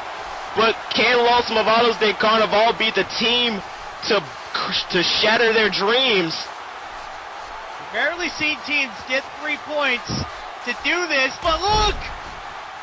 Oh, what a drop kick. The first team to actually get the 3 points was Skyera. They went on to face the champs, but they lost. They were unsuccessful. And to think Two Wicked, of all teams, could be the second team to do this. I mean, you gotta think that'd be something else. And now you see Johnny S. taking Pequeño down. Johnny S now dropping the knee to the back of Pequeño. Continuing. Trying to drag him over and get the tag to Johnny S. That looks like that's what he's going to do, and he does! Johnny S in the match now. Mike Sully's in the match right now. I'm confusing them both. They're two Jersey Shore broskies. Never mind. I was still right. Fuck you, Loudon. And now look at, oh my! Clothesline combination. I think I just heard Johnny ask, do you lift, bro? Oh my god. Oh, these guys. Do you even GTL, bro? Oh boy, now wait a minute. Look at this. Oh! Leg lariat from the second rope by Johnny S. He's gonna make the tag to Mike Sully. Fuck you, Loudon, I got it right. And now big knee drop by Mike Sully. But Pequeño Payaso still has some fight left in him as he takes Mike Sully down with that spinning heel kick. And oh boy. And look at him like a house of fire right now. The problem solver of that team, this one man alone could be the whole reason Too Wicked goes back down to nothing. And I mean, judging by what it looks like now, this might be the case because Payaso Uno is just going all out. Big splash! Cover! What? Oh, what? Mike Sully refuses to stay down. Oh my God! Yeah, these are some determined mofos. Oh, what a splash! Wait a minute, look at Payaso throw him in another corner. Big splash again! I think he's gonna go, yeah, he's going all around. It's a whole circus. Well, it looks like he's going to, he's doing the 3-ring, and then a big power slam to end it all. I was right, the whole 3-ring circus. Aha. Uh-oh, wait a minute. No, what you setting up here? Oh, this is trouble. Because the company toss! And look at Sully! Oh my God, Sully! The impact of that made Mike Sully roll out of the ring. He stuttered on his feet a little bit. The ring toss he hit him so hard he rolled out of the ring. So it was actually to Mike Sully's advantage. It's right. Now look at this. Mike Sully drop kicking Payaso Uno out the ring. Look at that. Holy crap. Jumping over Pequeño Payaso to hit that leg lariat. I think Pequeño's life flashed before his eyes. I think Too Wicked can't even believe what they're doing right now, bro. 1, 2, oh no! My God! And oh, big clothesline by Payaso Uno. And now Uno. Big clothesline again. And what? Oh God! Oh no! Oh Jesus! A 6'8" man doing a moonsault into the cover. 1, no! Oh my God! How all of a sudden does Too Wicked have this much resiliency? I mean, I think it's the fact that 2 points. Oh, wait a minute. The last one, no! No! He tried to go for the last laugh. But look at this. No! Gory bomb style maneuver you just saw there. But no! Johnny S. knocking him off.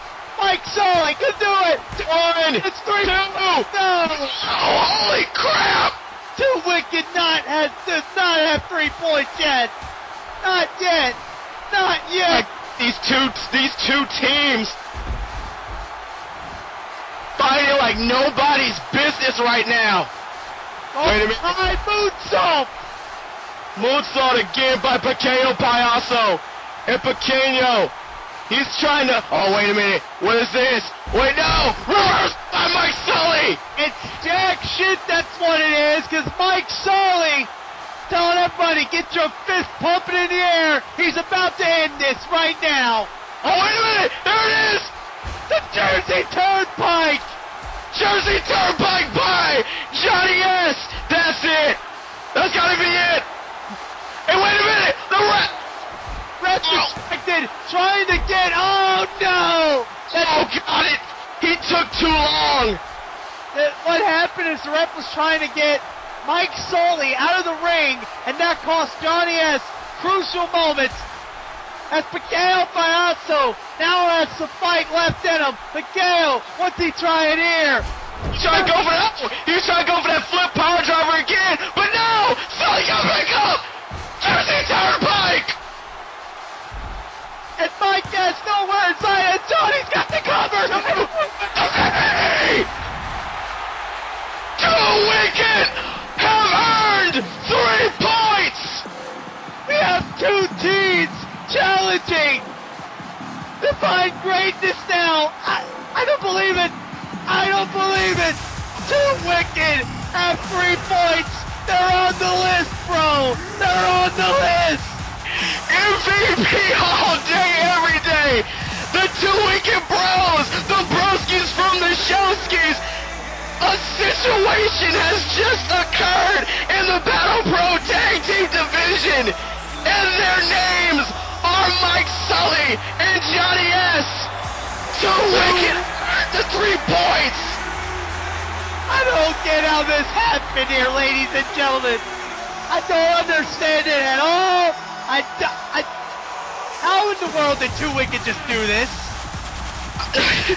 I mean, they picked up 2 big wins early on, but oh my God, they have. I'm at a loss for words right now, ladies and gentlemen. Too Wicked and Olmudo, coming out of Something Must Die, are now challenging the Campeonatos de Parejas. And I gotta think, Clouded, if there were ever a name that was fitting, this one would be it, because Something Must Die, well, it looks like if things continue going like they are, Define Greatness, with all these challenges coming at them, their tag title reign is not going to go on much longer. Oh, no, indeed not. I mean, you got 2 teams going at it for their titles. Too Wicked now has 3 points. Olmudo beat the champs early on in the night. My God! That is just... This is a first in Battle Pro. 2 teams now have the chance to fight. And again, of course, you thought that was something. You still gotta wait for this. As you see here, Tony Barnett and Arcan are main event. What's it happening, Loud? And is it next? Oh, no. We still got one more match. It's going to be coming up after the very next matchup. Because the very next matchup that's going to be coming up next now, it will be Super Kenshi going up against Los Movados de Carnival member Payaso Dos. In other words, it is next. Oh, buddy. But hey, I'll take this too. This is going to be an interesting match. That's right. And there is Super Kenshi, Battle Pro's residential raver, and he brought some ladies with them. From the Red Light District in Japan, if I'm not mistaken. I really hope those ladies don't have sexually transmitted diseases.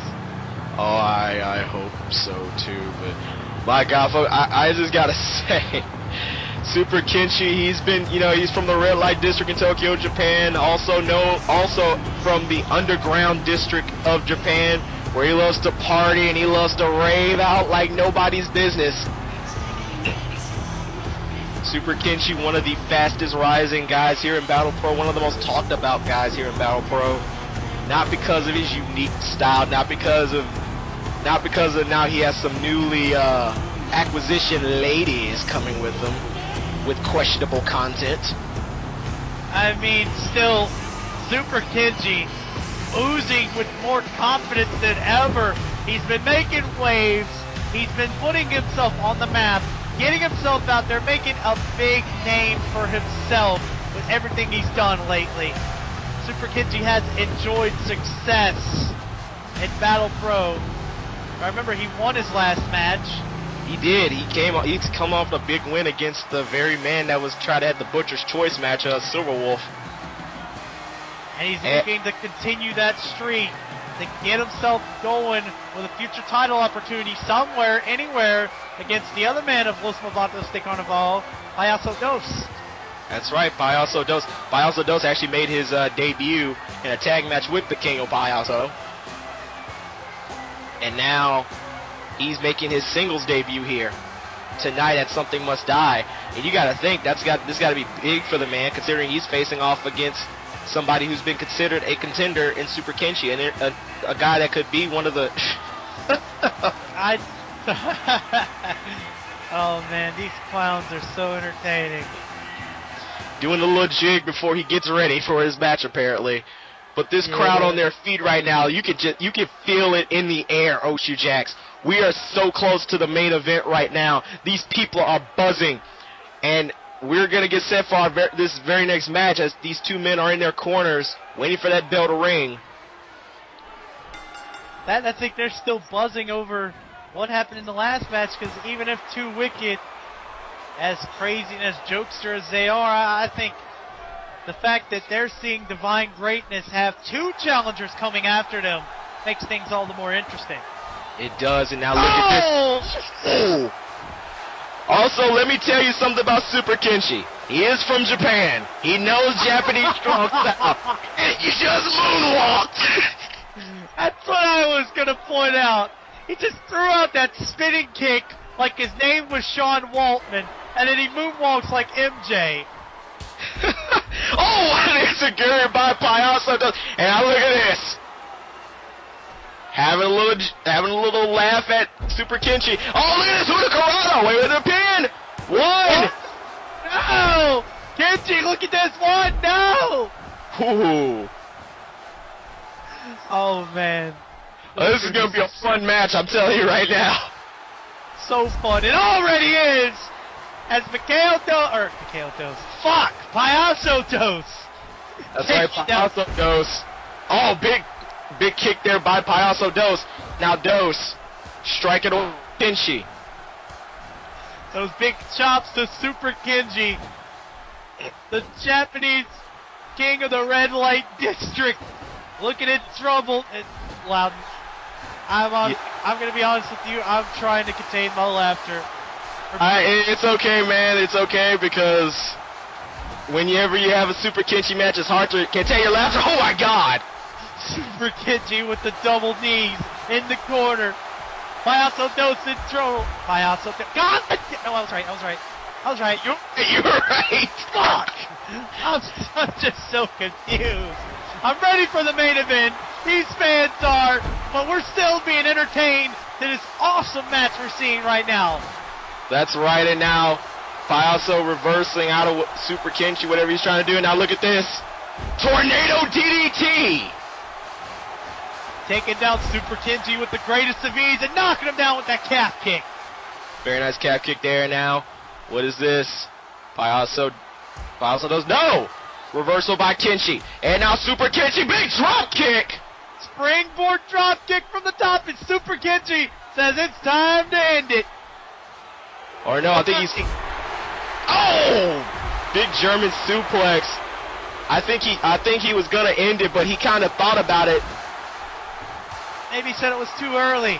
Maybe he decided he wanted to do some more damage. Indeed, you are right. I think that was the case. And oh! My goodness. Nice head scissors there by Payaso Dos. And now Dos dropping. Just going after the leg. And now big cross body.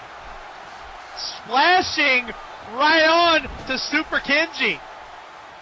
Payaso Dos setting up some... No, I was right. I'm thinking the KO again. Wait, look at this. Super Kenshi off the top rope with that big missile drop kick. And now Super Kenshi going out the ring again. And now look at... No, he's trying to go for a drop kick again. But on it. Dos with the big elbow drop. And Dos float over DDT drilling Super Kenji straight to the ground, and Payaso Dos can't get that springboard moonsault. Super Kenji too ready for it. He saw that coming a mile away, and now look at that! Very nice arm drag there. And now look at this. What a senton by Super Kenji. Go for the cover. 1, 2, no! Only 2. Irish whip into the corner. Super Kenji putting Payaso Dos in the tree of woe. No! Dos not having any of it. Says, you get out of here with that, and hits him with an enziguri. Dos scouted whatever Kenshi was going to do, and he got a great counter out of it. And now look at this. Kick in the gut, runs off the ropes. Big drop kick to the side of the head. Looked like he was going for something bigger, though. But, oh! Oh! Jesus! Took him down with that big head scissors. And now... He dumped him on his head on that one. Good God. Springboard moonsault. Got him that time. Into the cover. 1, 2. No, only 2. Oh, my goodness. And now you see Payaso going back. Back on the attack here now. Super Kenji in trouble. Payaso Dos! Oh, my goodness. Springboard hurricanrana to the outside. These fans in the truck. And the Trocadero are just going ape in this arena now. I mean, this is... Hey, Trocadero. I was going to say Trocadero. Trocadero Theater going nuts after that maneuver. I mean, they're going... Oh, rolling elbow! Holy crap! He clubbed him. Yes, he did. And now... Oh! Very nice by Super Kenshi. High energy, high octane match. Haven't even slowed down. Super Kenji and Payaso Dos as the semi-main event. You see why. I mean, my God, this is something else. Oh, what a shot. And now look at this. Another. Good Lord. He's just sent him flying. That's what they've been doing the whole match. They have been flying through the air at the speed of sound, ladies and gentlemen. And what? And Kenshi right now just doing a little dance for all the people right now as these two continue on. And now look at this. Woo! Break dance leg drop. Beautiful from Super Kenji. That was nice. And now, oh, wait. Oh, Lord. Jesus! Oh! I think he just shattered Payaso Dos' any little chances he had of having clown babies. Hence why it's shattered dreams. And another big senton. And now, oh, he's going to end it. Now he says it's time to put this match to bed. No! Payaso Dos with the counter. Counter by Dos. Wait a minute. What is this? What the? Oh, my God. What does he call that? I think he calls that the 3-ring drop. And no, that does not end it. The 3-ring circus, but no, that's still not enough. Uh-oh, he's gonna, is he? No, he's gonna for it again. Bulldog.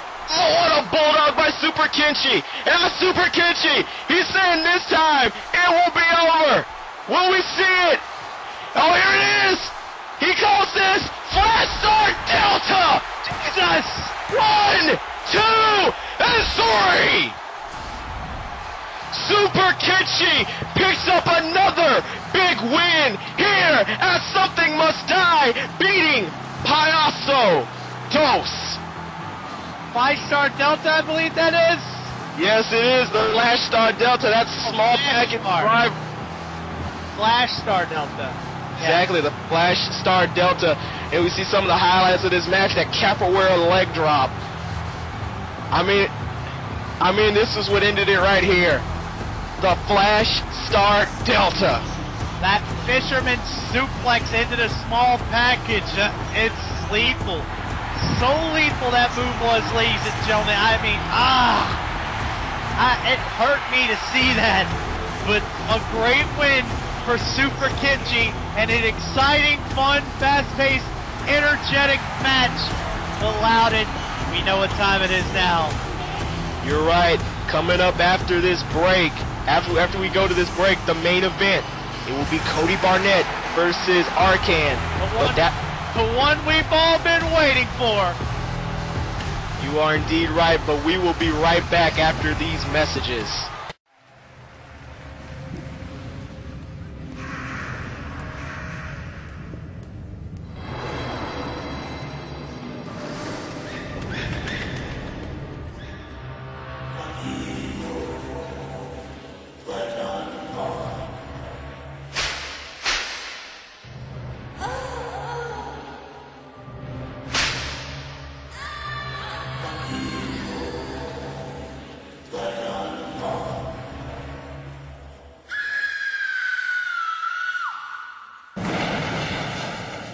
The whole time I just pretended to be dead. What the hell? Wait. Okay. What the fuck just happened? We were supposed to be at a commercial, but we get zit. What the? Hey, what was that? Production team? What the? Okay, I'm getting worried. Somebody had that in there already? What? You didn't bother to check this shit before? Alright, ladies and gentlemen, I don't know what the hell happened, but we were supposed to go to commercial, but instead we got this really weird, cryptic, creepy-ass message. I don't know what the hell that was. I mean, it's not the first time you've seen this, though. Oh, I've been hearing about the fact that, like, during the recordings we would get these weird little messages and shit, but this is the first time they actually came up on air in front of all you people. I don't know what's going on, but folks, coming up next, it's the main event. It will be Cody Barnett versus Arcan, and that match is going to be coming up next in a few, but man, this night has just been something else. Absolutely. Everything has been... What the? What? That's Taylor! God damn it! That's Taylor! That's Jeremy! That's Jeremy Barnett! What the fuck is Vin doing? Oh God! What business does Vin Taylor have with the Barnetts? Why is he attacking?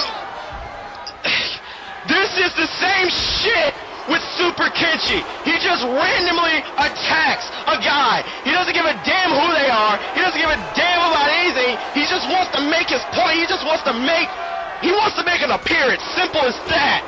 And you know Vin Taylor has had some sort of business with Jeremy Barnett. You don't know exactly what it is, though, Loudon. I don't think anybody knows, but look at Jeremy. Jeremy's fighting back. There you go. Come on, Jeremy. Jeremy taking it to the Charles Manson of professional wrestling. Oh, God, Larry. He doesn't run this house. Oh my God, what a vicious Larry. And oh, Taylor throws him into the Coke machine. And oh. Taylor, Jesus! Barnett a taste of his own medicine, running him into that vending machine again, and throwing him into that shelf, and knocking him into a water machine there. He is just throwing and slinging him everywhere he possibly can. And you see Taylor, he's just, oh my God, wait a minute, oh! Then Taylor trying to talk trash. Jeremy Barnett is not having any of it, though. That boy, the good old boy from Texas, he is taking it right now. And oh, wow. Jeremy Barnett's trying to fight back here. He threw him into that cart, but then Taylor able to get to his feet. Oh, God. Taylor's just bouncing off of that damn cart. Oh, God. Bouncing off a little bit, too, seemed like. This time, the first time, he actually hit it, and he goes back, the back of his head goes into it. We gotta get some security back in there. We do. I mean, my God, these two are just beating the hell out of each other right now. Oh, no. Taylor, oh, God, calf kick. That's the worst thing that could have happened to Jeremy Barnett right before his match, where I hoped he was gonna go watch his big brother in the main event. I thought so too. No!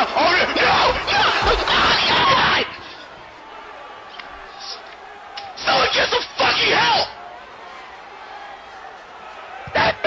possibly be dead? And Taylor! That's 6 bitch! With that snapmare driver on the concrete! God damn. Someone get some help! Someone get somebody over there right now! Go! Wait, I'm getting word right now. Vin Taylor has just ran out. Yeah, Vin Taylor has left the arena right now.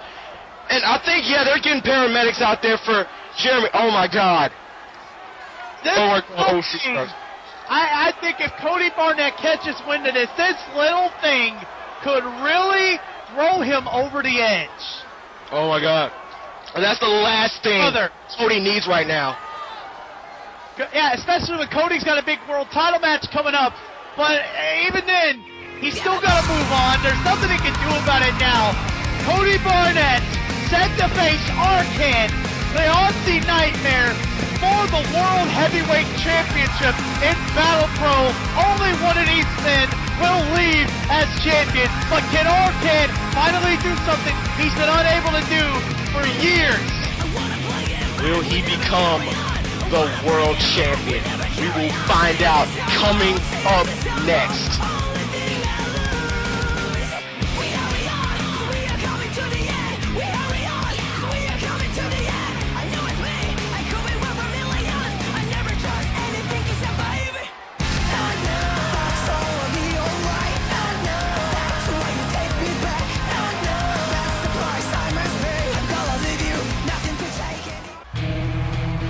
Ladies and gentlemen, we are about to get set for the main event of this evening here, and I know you're wondering what happened to Oceanjax. Why isn't Oceanjax with me? Well, after that short little showing of the card, if you will, Oceanjax decided for best entrance that he would go to the back and check on Jeremy Barnett after Jeremy took a nasty, and I mean nasty, drop on his head by one Vin Taylor. So I'm going to be calling this main event solo by myself. But folks, I mean, this night has just been pretty interesting. 2 Wicked have 2 points. Muto defeated the tag champs in a non-title matchup, so they're going to get a future title shot. But this match right here, this is a reason why it's the main event. This has so much importance.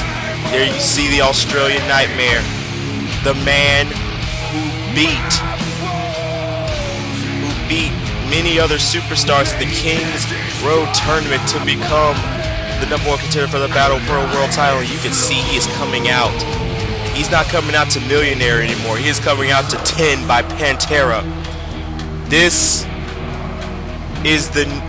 is basically what Arcan feels like is going to be the era of blood. But he's going to have to get past this man right here. He's going to have to get past Cody Barnett.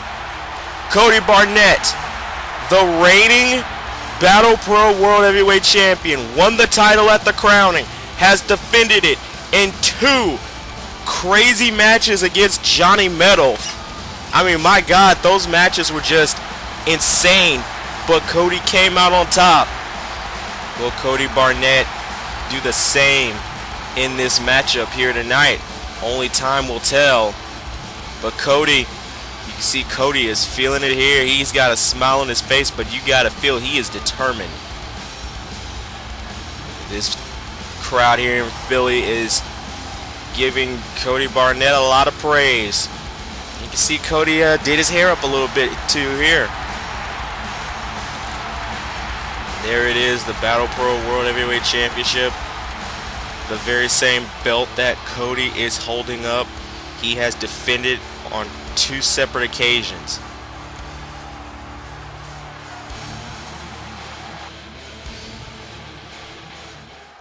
Ladies and gentlemen, boys and girls, it is now time for tonight's Battle Pro main event of the evening.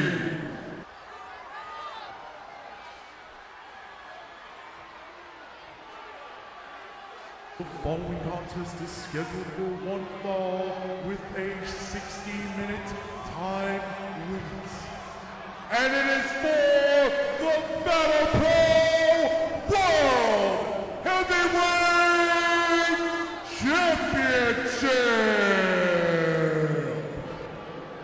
And introducing first, the challenger, hailing from Sydney, Australia.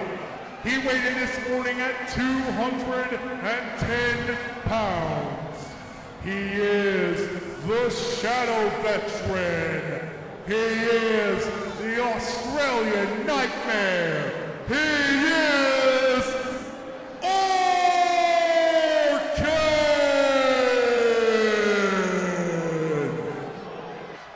And introducing his opponent,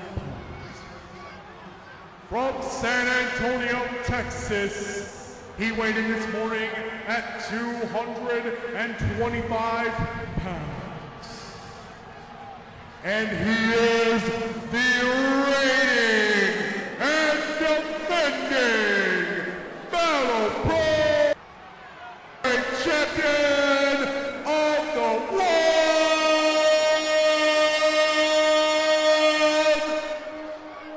He is Cody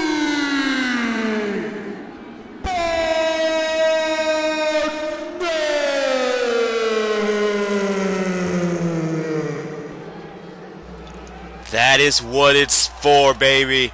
The Battle Pro World Heavyweight Championship. This is what it's all about. The biggest prize in our company today. DANGER.CAN, Cody Barnett, will go to battle, no pun intended, for the World Heavyweight Championship. You see the ref holding the belt high in the air as we get set for this world title match as the two men go to their respective corners, getting themselves ready, and here we go. The bell rings. It's main event time. Two men circling, almost they're feeling each other out here. Oh, a little slow stare down there, and now DANGER.CAN trash talking Cody a bit. Now they lock up and stalemate. Lock up again, and it's a stalemate. Lock up again, and again it's a stalemate. And Cody's saying, and I think Cody doing a little insulting himself, it's going to take a lot more than that to put him down. Or I think he basically told DANGER.CAN, you're in for the fight of your night. And now look at this chain wrestle here. No. Reversal by DANGER.CAN with that back elbow. Again with the chain wrestling. Got him in an arm wrench. And now, oh, working. A little shot there by Cody, working on the arm. But you got to feel that even though Cody seems to have the advantage here, you got to think, oh, bicycle kick. You got to think that Cody's not fully into this matchup right now, considering what happened to Jeremy earlier on. You got to believe that. And look at, oh my goodness. DANGER.CAN with that released German suplex. And now DANGER.CAN run to the ropes. No, misses the bicycle kick. And Cody, big German, but no, big German suplex, but he doesn't hold it on for the bridge. And again, DANGER.CAN. And now DANGER.CAN, look at this, teardrop suplex. And now, with an elbow kick. And now punching Cody in the corner. Oh gosh, Shining Wizard and Bulldog.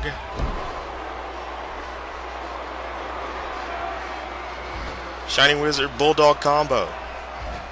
And now, oh man, put both knees into the back of Cody Barnett. DANGER.CAN looks like he has this match. DANGER.CAN in early points of this match is taking advantage, and now STO backbreaker, neckbreaker combination by DANGER.CAN, a favorite of his, if you will. Oh, it looks like Cody was going for something here, but didn't work out. He just got thrown hard into the turnbuckle. Now thrown into the corner. Oh, another bicycle kick. This time that one connects, and he caught him hard. And oh, he flipped him off. Runs the ropes. No, hip toss. Hip toss by Cody, and now, oh, look at this. Cody just striking away at DANGER.CAN. I think that middle finger, I think that double middle finger salute woke Cody up. And now look at Cody just stomping away at Arcan. He's stomping at every part of his body. Runs the ropes here. And crucifix bomb by Cody Barnett. And now Cody, what is this? Throws him into the corner. And another crucifix. This time, go for the pin. 1, 2, no. Only 2. And now look at Cody going back to the strikes. And now look at this. And, oh, wow, soccer ball kick to the back. And now runs the ropes. Senton! Running senton by Cody Barnett. And now Cody, oh, what a clothesline. Cody with a nasty looking clothesline and another kick to the back. And now Cody's just working on every part of the ball. Oh my God. Roundhouse kick to the head. That is very rare for Cody to start doing, but I've heard that Cody is now starting to do certain. Wait a minute, look at this! Oh my! Sliced bread number 2. Sliced bread number 2 by Cody Barnett. And now Cody. Cody is feeling it here tonight. Throws him. And look at this. And oh, what a DDT! DDT by Cody Barnett. And now Cody. Cody, you see, waiting for Arcade to get up. And big, oh man, springboard clothesline. Very nice. And on another senton. Another senton splash by Cody. Now look at this. You see Cody kind of thinking of what to do next. I don't know if he should be slowing down. He may have the advantage of this matchup, but with a guy like Arcane, you do not want to slow down. Kick to the gut. Oh, spinning back kick to the gut by Arcane. And a spinning back kick from Cody. And I think these two men are just exchanging kicks right now. And now Arcane's got him up. Oh no. Reversal. And oh, what a drop kick. Drop kick. That missile drop kick by Cody Barnett. And now Cody, wait a minute, what is this? What is this? Oh! What a moonsault by Cody Barnett. And now Cody's signaling for the end here. Cody is signaling for the end. Oh no. He's got Arcane up. He's got Arcane up. It's the Fallen! The Fallen by Cody Barnett. And now, will Cody retain the title? And no! Arcane kicked out of the Fallen. And he's like, is that all you got? Oh, and then he gives him what he thinks about him. No! Arcane reverses out of it. And head stomp. Honestly, when you see this match, you saw that very same resilience that Arcane had facing Smokey. Arcane, for the longest time, as Oshijax would say, he has had people, oh God! He has had people say he's washed up.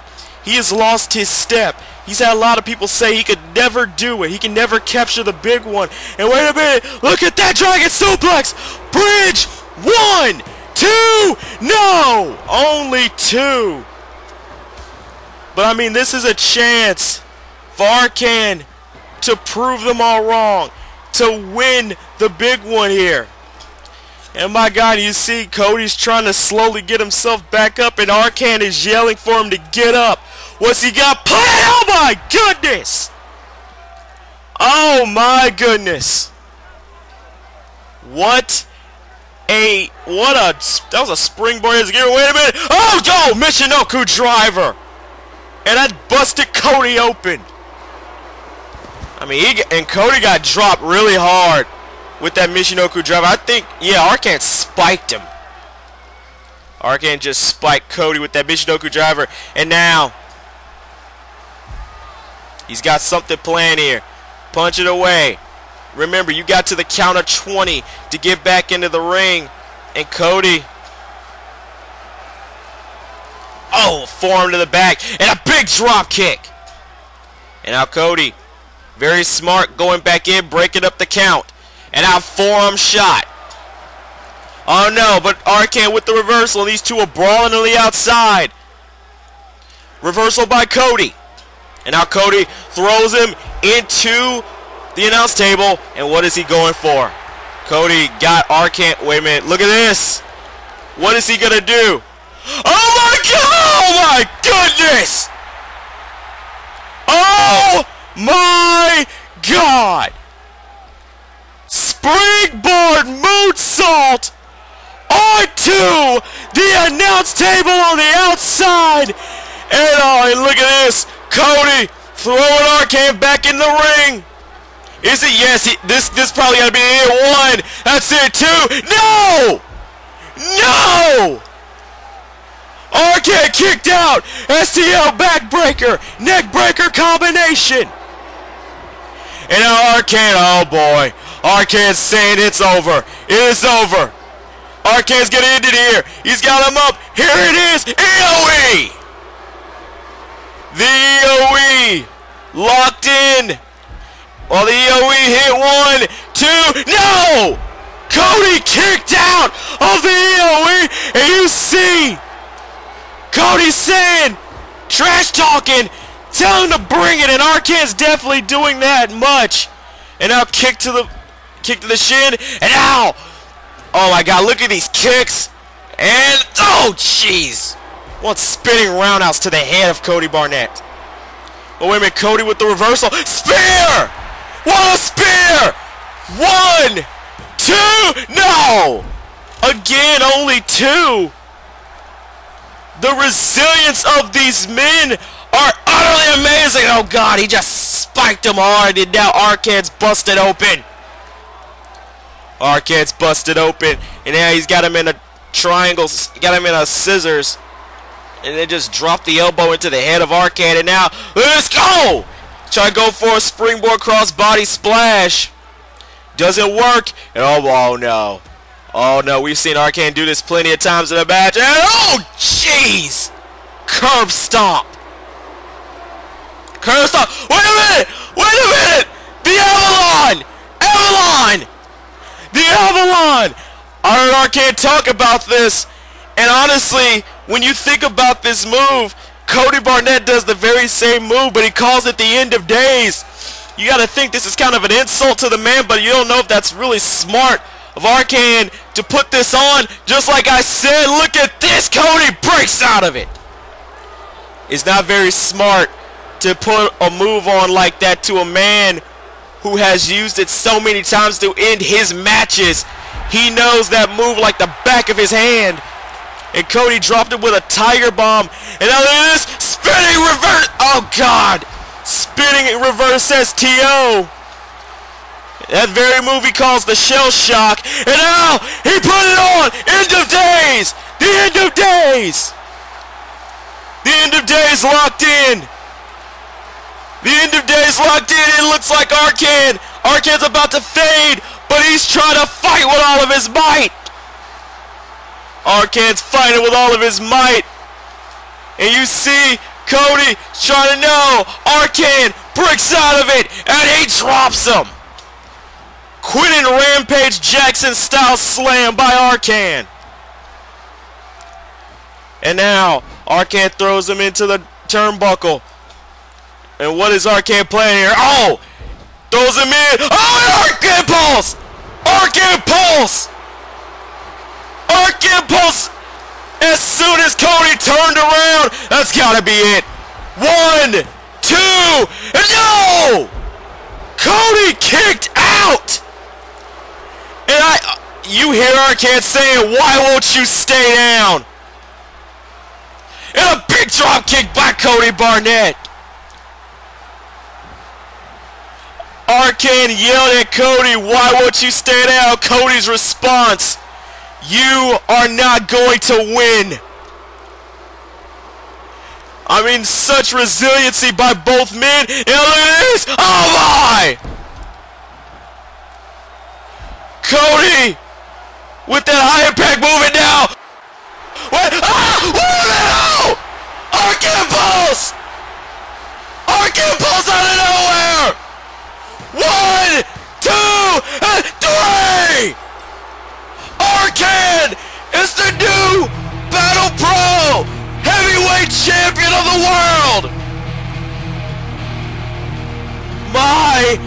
God! That was one hell of a main event! I mean, you see the highlights of this match. Every moment that happened here, I thought for a moment Cody had it. There were times I thought Arcan would have it. I thought he would have it with this, that Arcan pulse. But no, what ended the match was Cody going to the top rope, and that cost him.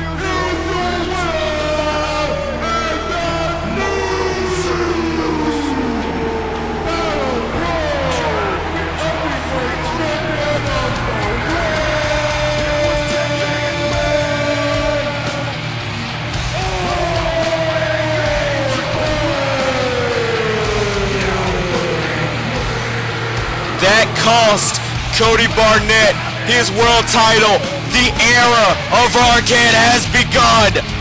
The skies will rain down blood as Arcan has become the Battle Pro World Heavyweight Champion.